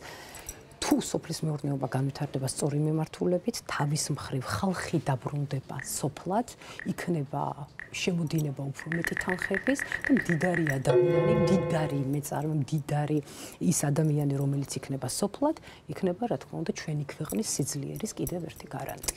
ძალიან დიდი მადლობა. თუ არსებობს ამ თემაზე განსხვავებული მოსაზრებები, სიამოვნებით მოგესმენთ. ერთი კითხვა მაქვს მეუბრალოდ ამ ყველაფერზე და მაინც ამ თემას ეხება და დანარჩენებს. აი თქვენმა საერთო ვიცემერობის კანდიდატმა ალიკო ლისაშვილმა ამ დღეებში განაცხადა, რომ თქვენ აპირებთ თუ წარმატებას მიაღწევთ, გააჩეროთ საზოგადოებრივი ტრანსპორტი, გამოიწვიოთ რაღაც კოლაფსი ქალაქში, ავიცი სერვისები გააჩეროთ, ნაგავი დრო აივსოს ქალაქი და ეს იმისთვის, რომ რევოლუცია მოახდინოთ, დაამხოთ ქართული ოცნება და ასე ვთქვათ, ამიტომ გაამწაროთ თბილისელები, რომ ეს მოხდეს და მე მაინტერესებს აი ამ კუთხით თქვენ ალიკოს რამე დაემართა განაცდა და გადაირია თუ ის მართალია და თქვენ მართლა ამას გეგმავთ და მაშინ ყველაფერი თქვენი ლაპარაკეთ ტყუილი გამოდის. აი ეს როგორ არის თუ ამ ხსით კარგი იქნება. სანდრო, ამ შემთხვევაში გიპასუხებ იმას, რომ დღეს მე მოსული ვარ პროგრამის განხილვისთვის. ეს არის ახლა პოლიტიკური მდგენერის შემოტანა კონკურენტი პარტიისგან. შენ პოლიტიკოსები ვართ თქვენი და პოლიტიკურ პროცესში ვართ. ამის შესახებ შეიკითხეთ ალიკო ელისაშვილს, რაც შეეხება ჩვენ პოზიციას, ჩვენი პოზიცია იცით, რომ ჩვენ შესულები ვართ ამ ბრძოლაში, რასაც თვითმმართველობის არჩევნები ქვია, ჩვენ ვიცით, რომ ეს არის პარალელური ბრძოლის ინსტრუმენტი, ჩვენ აქტიურები ვართ როგორც თვითმმართველობის არჩევნებში, აქტიურები ვართ ქუჩაში და ნებისმიერ პროტესტში და რა თქმა უნდა, თავარი მოთხოვნა ხელახალი საპარლამენტო არჩევნების ჩანიშვნა, პოლიტპატიმრების გათავისუფლება, არჩევნები უნდა ჩატარდეს, შემდეგ უკვე თავისუფალ სამართლიან კონკურენტუნარიან გარემოში. ეს არის პრიორიტეტი, ეს ხედვები არის პრიორიტეტი. დამატებითი შეკითხვა თუ გაგიჩნდათ კონკრეტული პირების მიმართ, შეგიძლიათ პირდაპირ მას შეეკითხოთ. ანუ თქვენ არ აგებთ პასუხს საკუთარ საერთო ვიცემერობის კანდიდატზე? კონტექსტიდან არის ამჟამად ნალიკოს ნათქვამი ამოკლებული. თქვენ მის ნათქვამს ამჟამად იყენებთ პოლიტიკური ინსინუაციებისათვის. თქვენ მიზანმიმართული საუბარი პროგრამაზე გადაკავთ ახლა სხვა მიმართულებით. არაჯანსაღია ახლა ეს დამოკიდებულება და ამ ეთერშიც, ამ ეთერსაც მივაყენებთ ახლა შეურაცხყოფას და დავასრულოთ ისე, როგორც არის დაგიგმილი ანუ პროგრამების და პროგრამული ხედვების განხილვა. თქვენ თუ ამას ასე აღიქვთ, ეს თქვენი პრობლემაა, მაგრამ მე ამას აღიქვ. ისიც უჭერს ამ რადიკალურ გეგმას ხარს თუ არა, პირველ რიგში მე მაინტერესებს სად თქვა პარლეკომ ტრანსპორტი უნდა გავაჩერო და არა მე საერთოდ არ ვიცი სად თქვა ჯერ პირველ რიგში ასევე და არ გამიგია. არა, იმიტომ რომ ეხლა რაც ჩამოთვალე ტრანსპორტი, ნაგავი და ასე შემდეგ ინფრასტრუქტურა პირდაპირ ოცნების ლიდერებს რო უსმინე ერთ-ერთზე იგივე თქვი და მართლა და ეხლა თუ ალეკოს ესე თქვა, ეს ტრანსპორტის გავაჩერებთ ყველაფერი. ცუდი რა თქვენ ვიცემერობის კანდიდატს არ უსმენთ. არა, ნახეთ, პირველ რიგში მოდემ მეგეთქვი ჩვენ პოზიციას. სერვისებში მასშტაბის დასაქმება შედის როგორც ხდებით. კი ბატონო, ნახეთ. და მაინტერესებს რომ ეთანხმებით თუ არა. ამ შემთხვევაში ხა მე რადგან კახარიას გუნდს წარმოვადგენ, მინდა გითხრა რომ ჩვენ უნდა გვესმოდეს რომ ჩვენ გვექნება განსხვავებული პოზიციები, ეს ერთი. ახლა ის რომ ჩვენ არჩევნებში თანამშრომლობთ და კონკურენციას გამოურიცხავთ, იმას არ ნიშნავს, რომ ჩვენ ყველაფერში ერთნაირი მოსაზრებები გვექნება, ეს ერთი. მაგრამ აქ როგორც მე ვატყობ, თვითონ ალეკოსაც აქვს დასაზუსტებელი და ეს გამარტება გასაკეთებელი რეალურად რა იგულისხმება, ხო? მე რაც ვიცით არის ალეკოს ყოველდღიური გამოსვლები და პირიქით არის ამ პროგრამის ერთ-ერთი ავტორი და მით უმეტეს სატრანსპორტო პოლიტიკის მიმართულებით აქვს დავასრულო რომ ეს იყოს გასაგები მაყურებლისთვის რა თქმა უნდა. მე პირადად ისე როგორც ჩვენი გუნდი რა თქმა უნდა ამას არ ვხდებით. ახლა ჩვენ არჩევნებში იმიტომ არ წავსულვართ რომ გავაჩეროთ თბილისი. ჩვენ არჩევნებში იმიტომ მივდივართ რომ ავაშენოთ თბილისი, თბილისი გავხადოთ უკეთესი ქალაქი და რა თქმა უნდა ამას ახლა არც ტრანსპორტის გაჩერება შეუწყობს ხელს და არც დავუშვათ დასუფთავების სამსახურის და ასე შემდეგ. ახლა მე უბრალოდ არ მგონია რომ ალეკოს პირდაპირ ეს ეგულისხმა.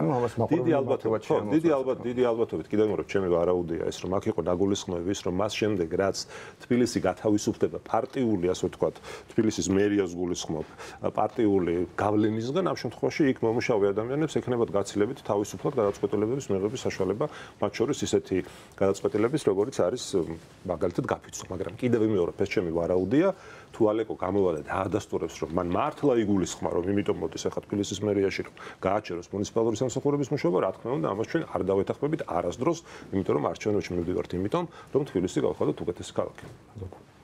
ძალიან დიდი მადლობა მინდა გადაგიხადოთ თითოეულ თქვენგანს გადაცემაში მონაწილეობისთვის და მობრძანებისთვის. მაშინ ასე დასრულდა ჩვენი დღევანდელი დებატები. მე შეგახსენებთ, რომ ევრონიუს ჯორჯიას ეთერში საზოგადოებას თავიანთ საარჩევნო პროგრამას აცნობდნენ არჩევნებში მონაწილე პოლიტიკური პარტიების წარმომადგენლები. დღევანდელი ჩვენი გადაცემის სტუმრები გახდნენ ლანა გალდავა, ლელო ძლიერი საქართველოს მთაწმინდის მაჟორიტარი კანდიდატი, გიორგი შარაშიძე გახარია საქართველოსთვის, თბილისის საკრებულოს თავმჯდომარეობის კანდიდატი და ალექსანდრე რაქვიაშვილი გირჩის ვიცე-მერობის კანდიდატი. გმადლობთ ყურადღებისთვის.